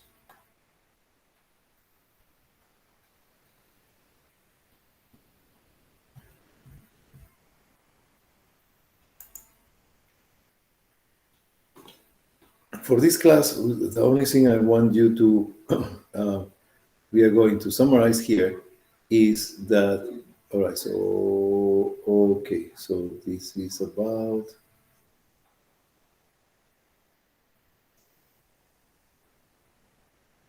okay, HIV we are going to talk about in pharmacology, so there is, basically we talk about in the previous two. Okay, all right, so let's start. All right, so what I want you to remember from this is very simple. First of all, you need to remember that the patient who is in surgery, they're going to have a preoperative, right? And then it's going to be a post-operative. Okay, so here we have the preoperative, basically it's NPO, for at least 8 to 12 hours before the surgery. Why we want to have NPO? Because the patient, when they is in surgery, they are going to be anesthetized. So anesthesia. This anesthetize means that you are going to lose control of your respiratory system. So you lose control, so you cannot breathe. They are going to give you the anesthesia that is going to depress the respiratory center. And to take control of the situation, what they need to do is the intubation. The intubation is going to flex your head down, put the device and go to the side and then look for the epiglottis and then insert it in order to keep the airway open permanently. And then they put the tube, the intubation. So if you put your fingers in your mouth like this on the back, homework, you're going to start having this gag reflex. You start to vomit, etc. Right? So during this instrumentation, what they're going to do is push to the back portion of the throat. So the patient starts to have this gag reflex, and this gag reflex can produce into vomit. And if they vomit, all the food is going to get into the respiratory tract, and that can lead into pneumonias. So that's why you have NPO. When you have a post-operatory after surgery, well, this is a big jump. Okay, post-operatory, the patient is coming back to his room, and what happened is the anesthesia is going to make effect in the abdomen, in the GI system. So that means in the anesthesia, everything is going to be low. Everything is going to be slow. And one of these is the peristalsis. The peristalsis is going to go dramatically down. So one of the things that you're going to get with the patient is that you go into the room, the post-operative, and you need to make the patient go to the bathroom in the next 24 hours after the surgery. 24 hours. And how we promote that. So even though you have IVs and you have all the devices, is very highly recommended. Not highly, is actually you must go to the bathroom Of course, if there are situations you cannot go, right? But definitely walking, just walking, the deambulation are going to promote the peristalsis. And why is important that? Because according to me, 2 days is enough. That if you don't have peristalsis, you are constipated. But for NCLEX and for NCLEX, it's going to be 3 days. Okay, we got it? 3 days, 3 days, 3 days. Is that clear? Yes. Now, let's explain a little bit here. If you don't have peristalsis, the bowel movements are going to be very delayed. And what happened? The colon, what is his job? Is to absorb water. So all the stools that are in the colon are going to get dry and dry and dry and dry. And you need to prevent the constipation. So that's why we want the patient to go to the bathroom by himself, even with a IV, etc. Somebody helping the patient to walk a little bit. A small few steps is enough. And actually every time, 2 or 3 times in a day. So the next 24 hours, the patient starts to return the bowel movement that was affected by the anesthesia. So what you're going to do is, first of all, go to the room and you're going to put the stethoscope on the abdomen. A stethoscope on the abdomen. A stethoscope. And you're going to divide the abdomen in 4 quadrants. 4 quadrants. Right upper, left upper, etc. Right? And you put your stethoscope first before you do palpation, percussion, whatever. You're going to do number 1, the auscultation. Auscultation, you're going to put the stethoscope for 1 minute, and you're going to hear some sound. That sounds are going to be called properly in medicine Borgorisms. Borgorisms. What is Borgorisms? Borgorisms is the sound of the air, of the gas in the intestine that is moving by the peristalsis. So you have gas in the intestines. And this gas in the intestine, when you have peristalsis, they are going to move the gas to the next segment. And that transition makes a sound. That is what you have to hear. So that means that there is presence of bowel movement. You can ask the patient at the moment you're going to do the assessment if the patient is passing gas. If the patient says, no, I'm not passing gas, so that is telling you that peristalsis is not returning into normalcy. So you're going to put the stethoscope, and if you hear, it's going to be 1 to 3 in a minute for each quadrant. So if you hear in one quadrant 1 or 3, you need to hear the 4 of them, and that is telling you that the patient is returning to normal. Okay? How many times you pass gas? Everybody passes gas, right? So, and tell me, you already know, I told you that before, right? Right? How many times we pass gas every day? So 10 to 15 times a day. 15 times a day, right? So average, right? Average. I mean, no one is going to count what is in the textbook is 15 times a day. And okay, so that is there. Now, if the patient is where is coming that gas? Where is that gas coming from? In the intestine. Or the gas coming from, I don't know, because of your breathing, gas? No. Where is coming from that gas? Okay, so Tatiana, that was your turn. Bacteria.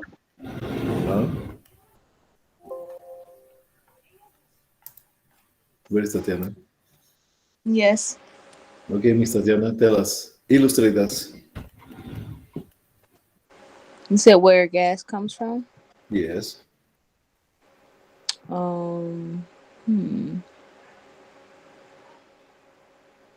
we shouldn't have gas.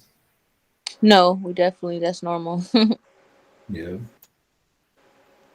Okay, So do Christine. you want me to point something out on the screen that you have up, or you just want me to tell you what I think?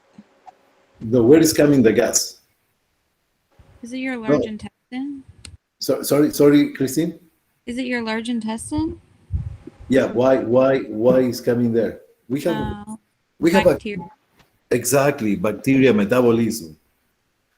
Homework, okay? Go to Safeway, buy a package of meat, and leave it in your backyard for 1 week. So what happened? The Grows meat, bacteria. Yeah. the meat is rotten, right? Yeah. And there's presence of gas or no? This is like a balloon, Yeah. right? Why? Because the bacteria is eating that meat. The bacteria is degrading the meat, and when they eat the meat, as the bacteria, as you and I, we eat, we pee, we drink, we poo, we do everything. And the bacteria make poo and make the toxins and make gas like we do. I don't know 15 times, but definitely gas. And all these flora are going to basically produce this gas. Now, if this gas cannot go out, they're going to stay in the intestinal loops. And what happened? The gas are going to be expanding, and you will have an abdomen totally distended. Totally distended. In your clinicals, ask your teacher how to assess patient abdomen post-op. Okay, so you need to do number one, auscultation. Number one is auscultation. In the other, when you're checking lungs and all that, the first thing is the inspection and then the palpation. But here's the opposite, because if you start to touch the abdomen, that can make change in the peristalsis, or they can initiate the peristalsis, and you want to catch up from the very first moment. Okay? Okay, so after this, what you're going to do is you're going to occultation, then you do the percussion, and then the palpation. But this is another topic. Now, this patient, because of the GI system, is not working because of the anesthesia. They're going to have some nutrition. The nutrition will be especially basic nutrition, but complete nutrition. That is clear fluids. Clear fluids. You start with clear fluids. This clear fluid means that they don't have any solutes, other elements that are molecules that are bigger. So they give you the clear fluid at the beginning. Clear fluids will have all the contents of amino acids, carbohydrates in a small tiny molecules. And that is enough to actually initiate because you cannot digest, your GI tract is recovering. After that, you're going to have full fluids. Full fluid means that you can take milk. The milk is not a clear fluid. So milk is going to have some content of proteins, disaccharides, etc., that they need some digestion. And then after that, you pass to bland or solid food, but only just after you have the patient going to the bathroom. Okay? All right, we okay with that? Yes. Okay, so with that we conclude our lectures and of nutrition. Yeah, we finished nutrition. Now, who is the first group who is going to present? Who is the presentation? Court, you want to go? And Anita? Somebody said Courtney? Oh my gosh. You want to go? Knock it out? Okay, Courtney, you're the select. Get it done. You want to do it after? Okay, who is in your group? Let me, prepare, please. PowerPoint's ready because we want to finish. And I'm going to bring my pen because I don't know where I put it. Meantime, you prepare, okay?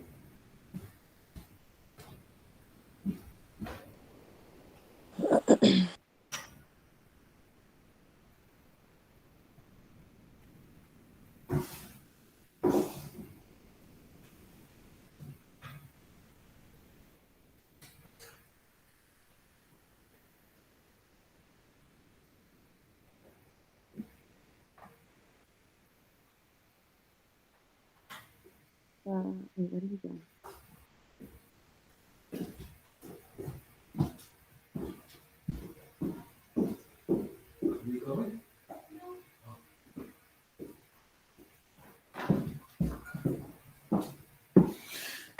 Okay. All right. Who is the first on the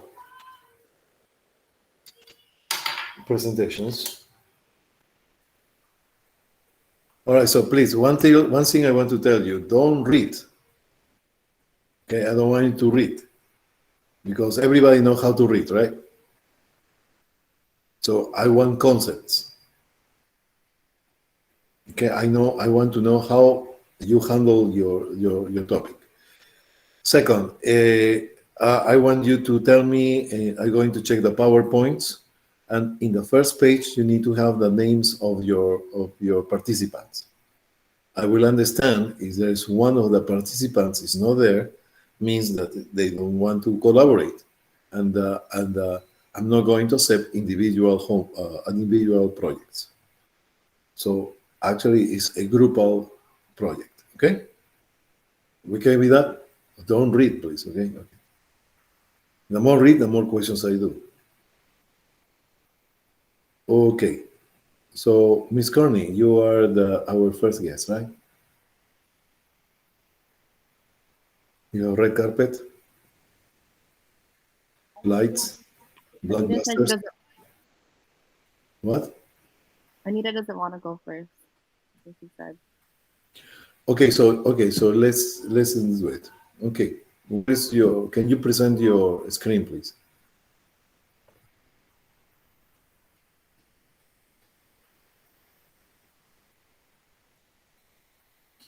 Hello? Okay. Me?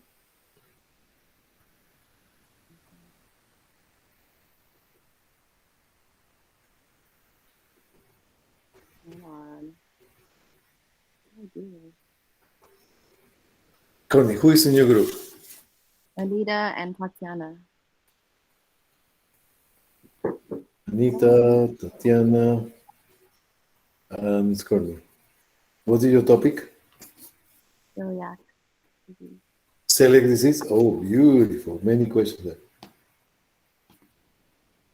Okay, go ahead. Please, 10 minutes only, okay? 10 minutes, we are running out of time. Okay.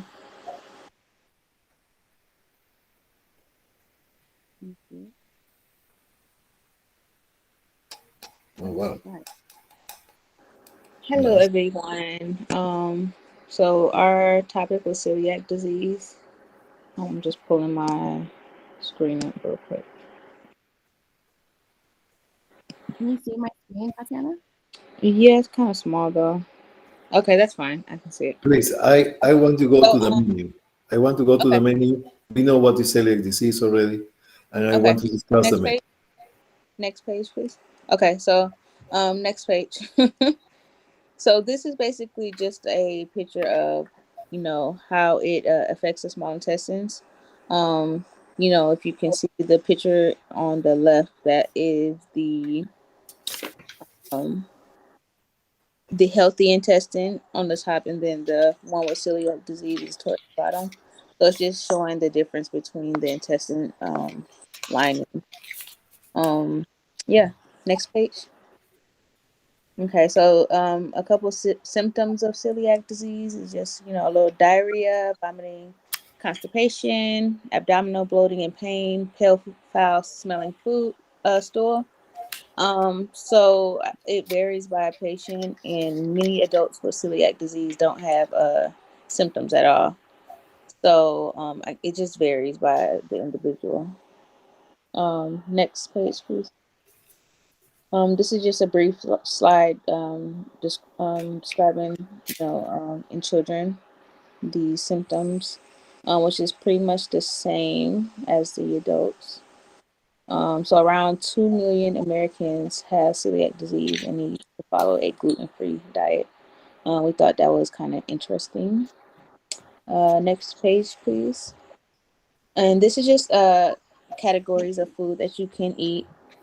beef, poultry, eggs, fish, seafood, beans, nuts, fruits, vegetables, and then you can also eat naturally gluten-free grains, such as chia, corn, flax, potato, rice, and quinoa. Okay, so basically celiac disease, you cannot eat any gluten. Barley, rye, and wheat consist of gluten, so a lot of food with those products. So it also includes foods such as pasta, bread, certain cereals, pastries, gravies, and etc.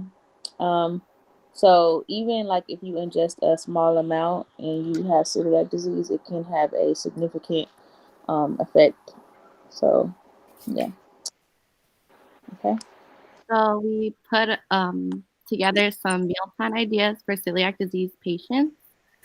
For breakfast, you can have fresh blueberries, strawberries with yogurt, bananas, gluten-free oat bars for breakfast, anything like fruits and vegetables they can have.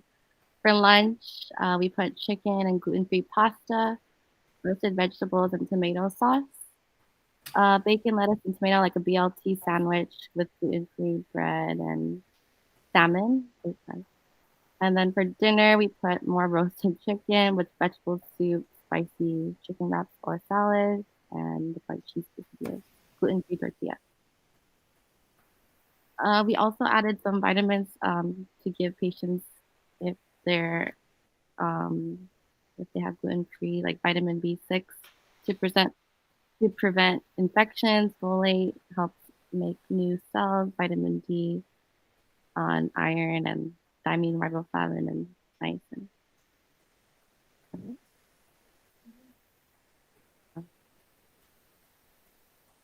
Yep. Is it? Yeah. Okay, so what recommendations you can give us for celiac disease? Yeah. Anita.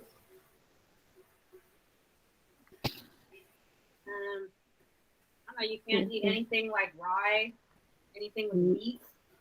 My aunt had celiac disease, and I know that she was allowed to eat like corn tortillas, she could eat hot dogs, but they had to be like gluten-free, like certain brands. I cannot hear you very well, sorry.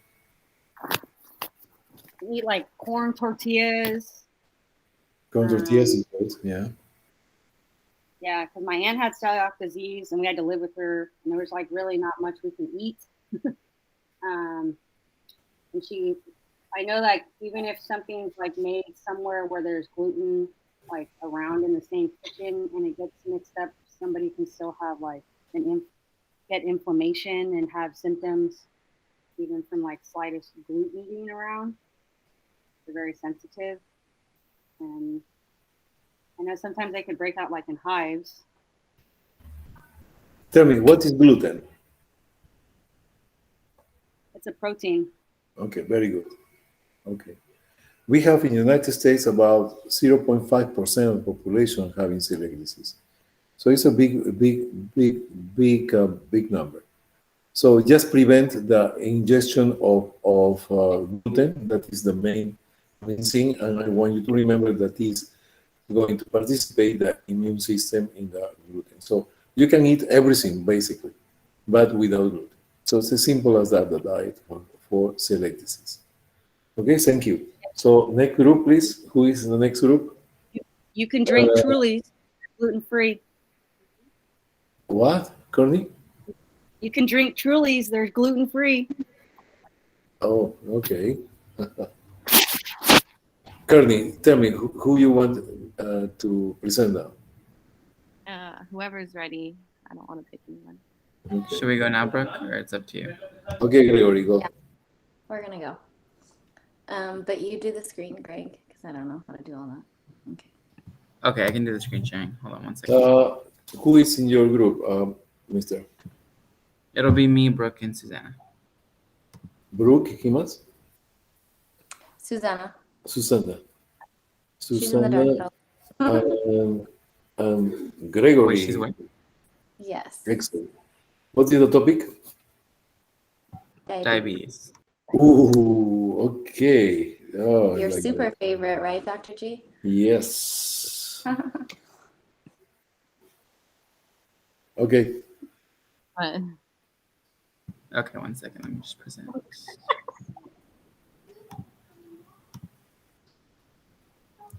All right.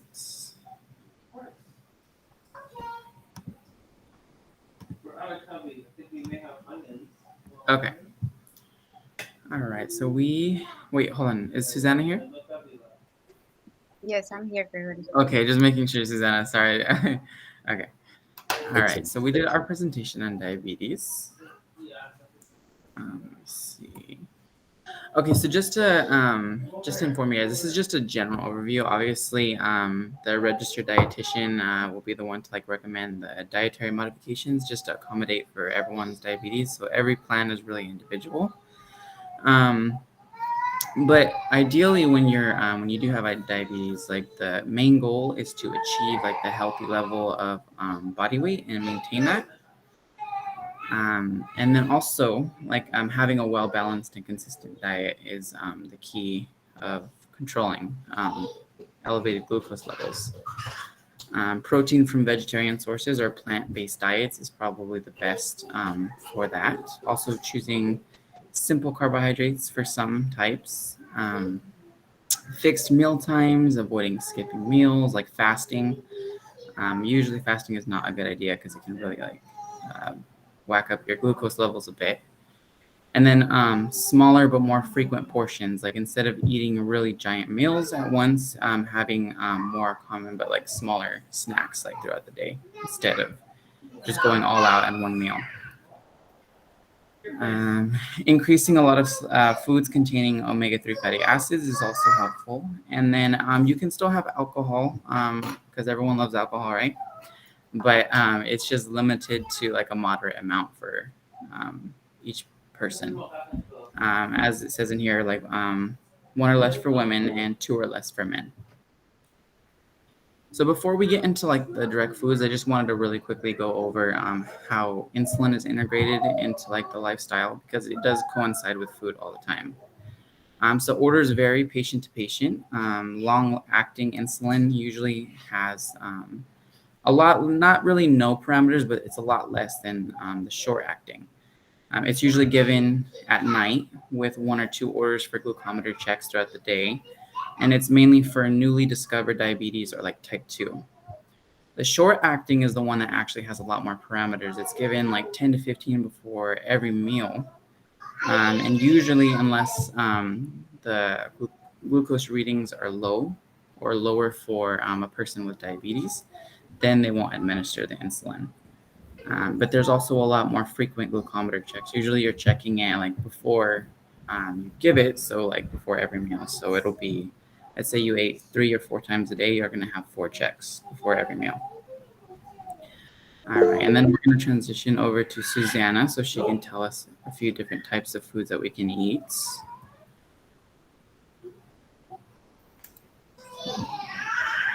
Okay, so for the foods that it should be allowed freely into our plate, we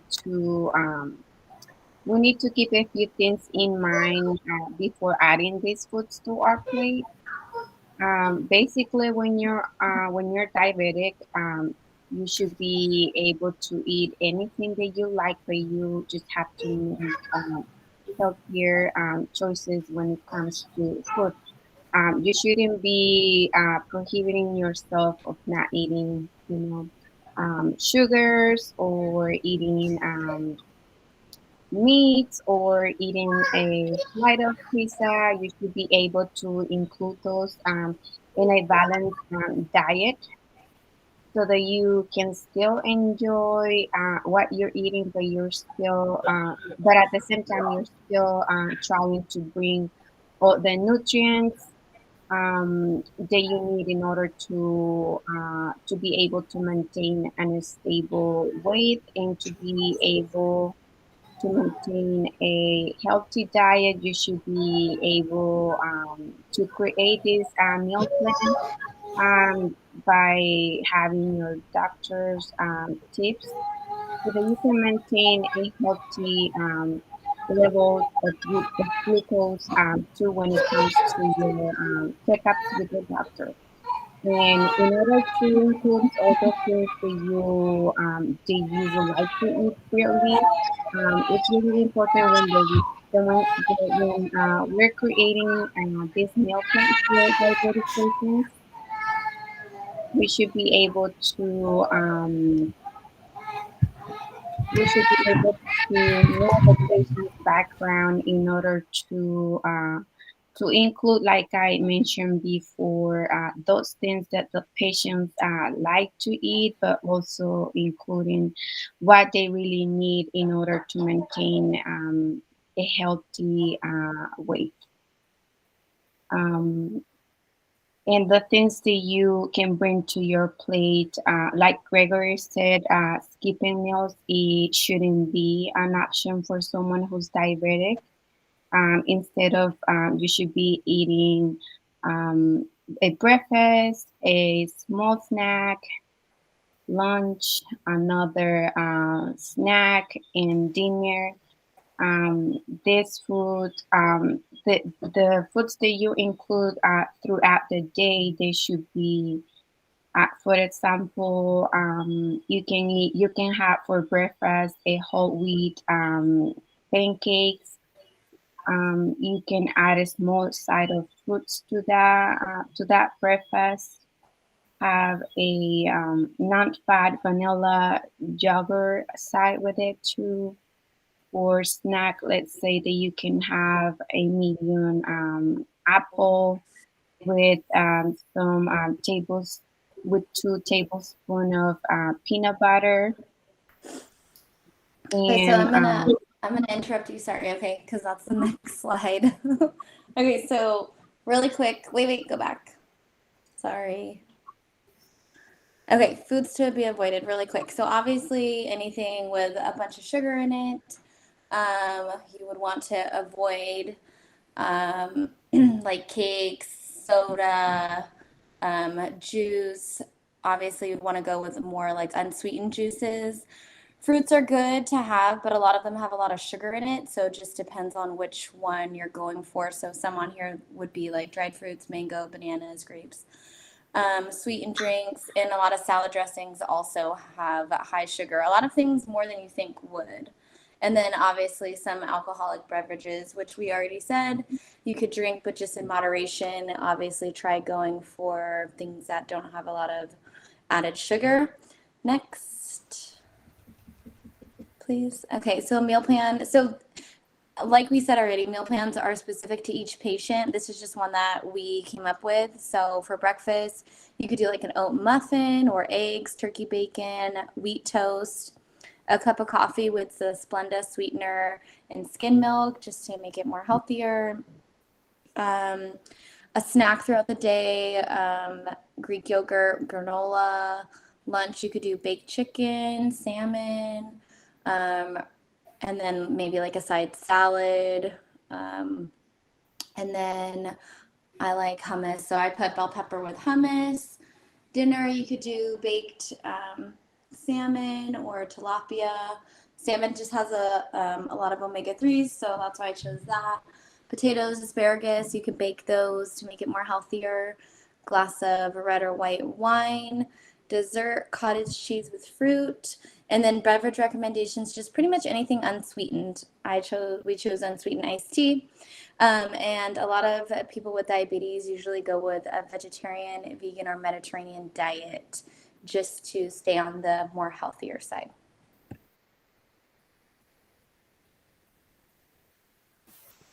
And that's it.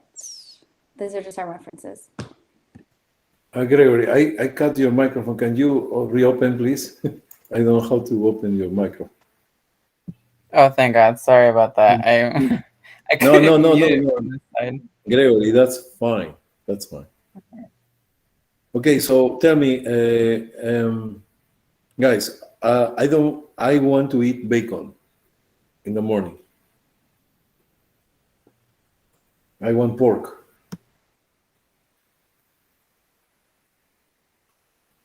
What you should tell me. I would Yes. suggest I would suggest that since we're creating a healthy diet plan, we should be aware of our numbers. Let's say that if I should be able to consume 60% of my calories should be carbohydrates and 30% should be coming from fats and the 20% should be coming from proteins. I think I should be aware of those numbers and managing those calories that I'm intaking. I don't think it should be bad for you to have a slide of bacon, but you have to keep it balanced between the fats that you're consuming. But in the menu, they said turkey bacon. Yeah, I think Yeah, that so because there's of lots of our- alternatives, like for example, like turkey bacon. There are a lot of supplements to certain things. Like if you want to eat something more often that would actually be harmful to you if you had diabetes, they do have some that may not taste quite the same, but it is a good alternative that will still help you keep those glucose levels in check. Okay. All right. So few things here. Number one, when you're going to use simple sugars, I mean sucrose, table sugar, when is actually the time that you require those?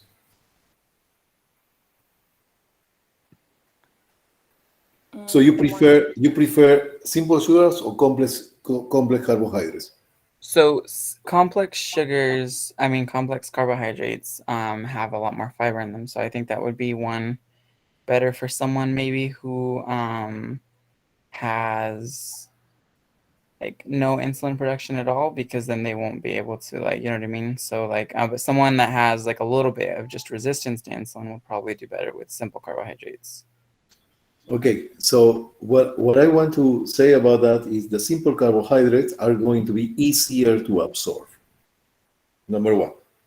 And the complex carbohydrates, they need certain time to absorb, and they're going to absorb slowly. You want a slow absorption of glucose. You don't want a fast peak of glucose, because the more amount of absorption, because the simple sugars, all of them are going to be absorbed very easy, your insulin levels, or actually your need of insulin, are going to be very high. If you take insulin, so that's why I was saying for the insulin, the long acting and the short acting. So the long acting would be better for more complex carbohydrates, and the short acting would be better for the simple carbohydrates because it's quicker absorption, but the fast acting is also best to counteract that. Gregory, very good. Now, one question for the group. So, okay, there's all, but I want to ask you something. I want to know how deep you went. I want to do exercises. What I should do? Yeah, you should exercise. I think that would be definitely beneficial to your health and to make you more, healthy. So your levels will be normal, more so normal, but very not good. overdoing. Brooke, okay, so I appreciate that very much.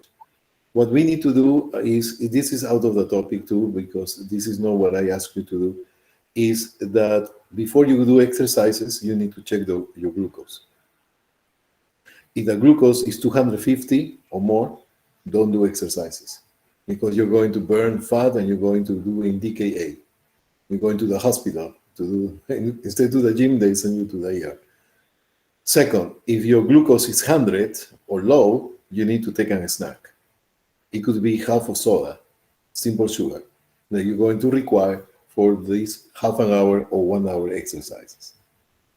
Okay, so always glucose test, as depends what, and I like what Gregory said, and you said, Brooke and Susana, is that combination. So you combine the insulin and the needs of the patient, whatever his short acting, the long acting, those are the basic things that you need to remember in pharmacology. So you went a little bit further than you should for this presentation. Gracias. Thank you so much. Okay, so in conclusion, I want complex carbohydrates. I want soluble fibers, because soluble fibers are going to delay the absorption of the carbohydrates. So you will have an undulated but moderate wave of glucose in your body for long periods of time. One of the things that you want to prevent in diabetics is to have peaks and very low drops, fast drops of glucose. You don't want to be hypoglycemic. Okay? All right, so, and remember, the saturated fat, that is animal fat, 30% will be fat, but from that 30%, 10% should be only animal fat, because animal fat can promote the ketone bodies production. Okay? Okay. If you see somebody with diabetes, I don't have any in my family diabetes, that sounds good. But if you have somebody with diabetes, you will see that they eat a steak, all these kind of nerves, all these small pieces of fat, I put it away. Do you notice that? Do you see that? Because they know that the fat is going to, animal fat need to be minimized to the minimum. You can take fat, but basically unsaturated fat. That is the best fat for diabetic patients. Okay, muchas gracias. And Brooke, somebody do exercises with diabetes, you can do half an hour, 150 minutes a week, or 2,500, 2,400 steps per day. Okay? Yeah, just in moderation. Exactly. Okay. Muchas gracias. Thank you. Very good. No Who is next?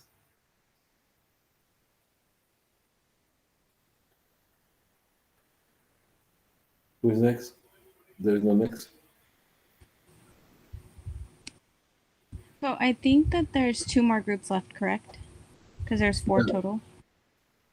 Samantha, are you there, Samantha? Can you hear me? Yeah, I'm here. Okay, Sam. What is your group? I think Christine was talking. I don't know if you were able to hear her. Can you hear me? Christine, yes. Oh, that's weird. It must have cut out. So I think that there's 2 groups left for the presentations, and I think we both want to present on Wednesday. Oh, both of you on Wednesday? Okay. But the last 2 groups. Yes.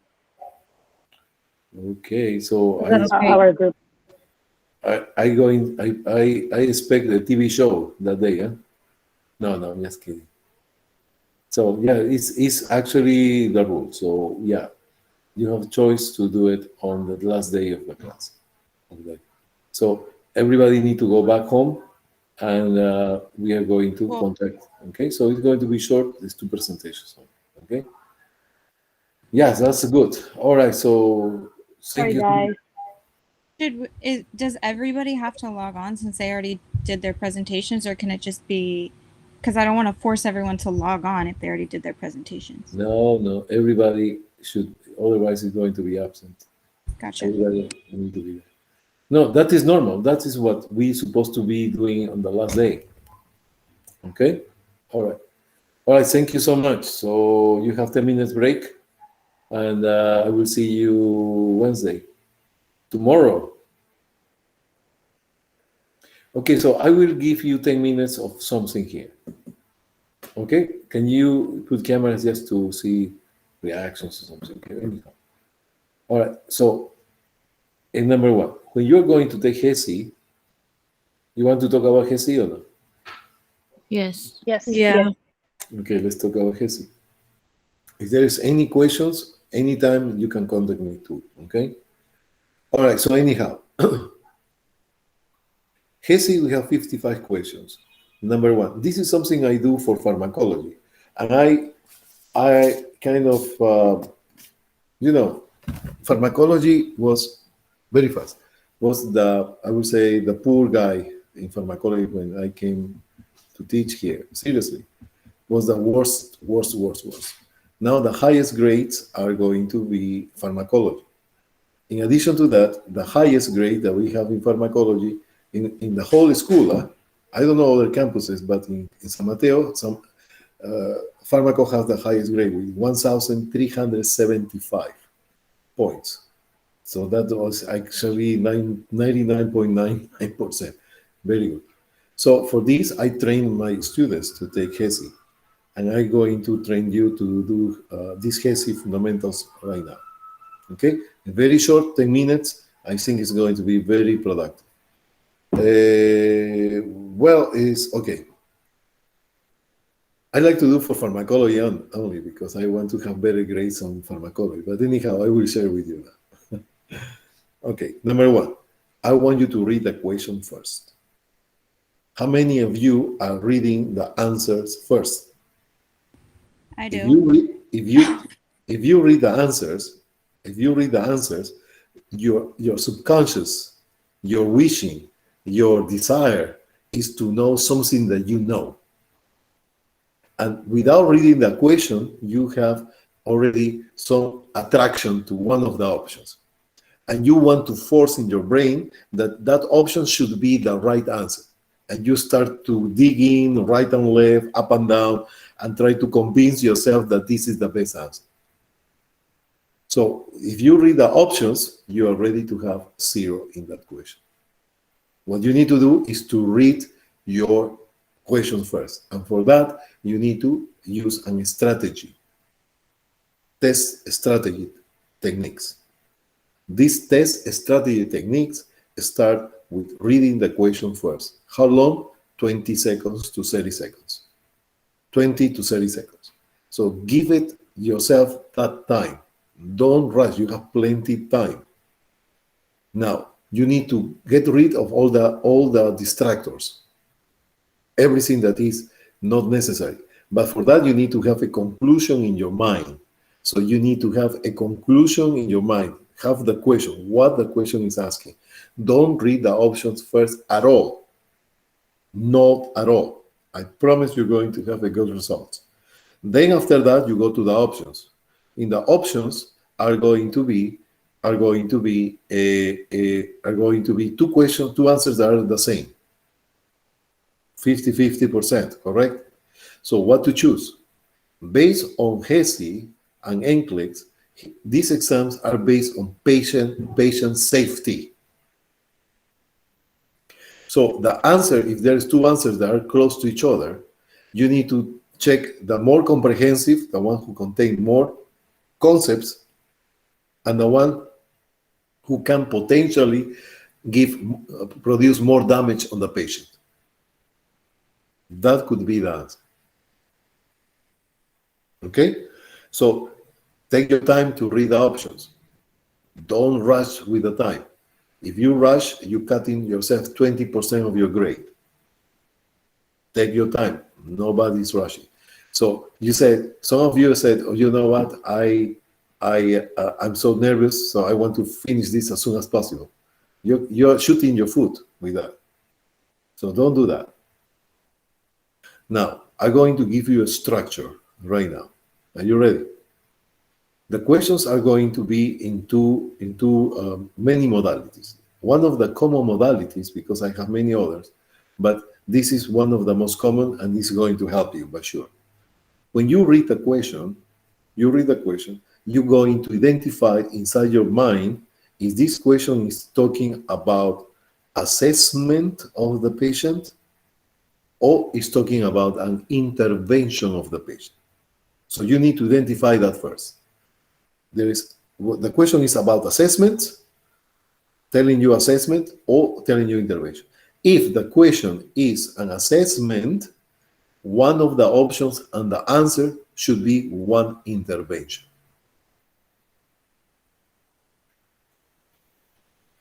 If you have an intervention as a question, most likely the answer is one assessment.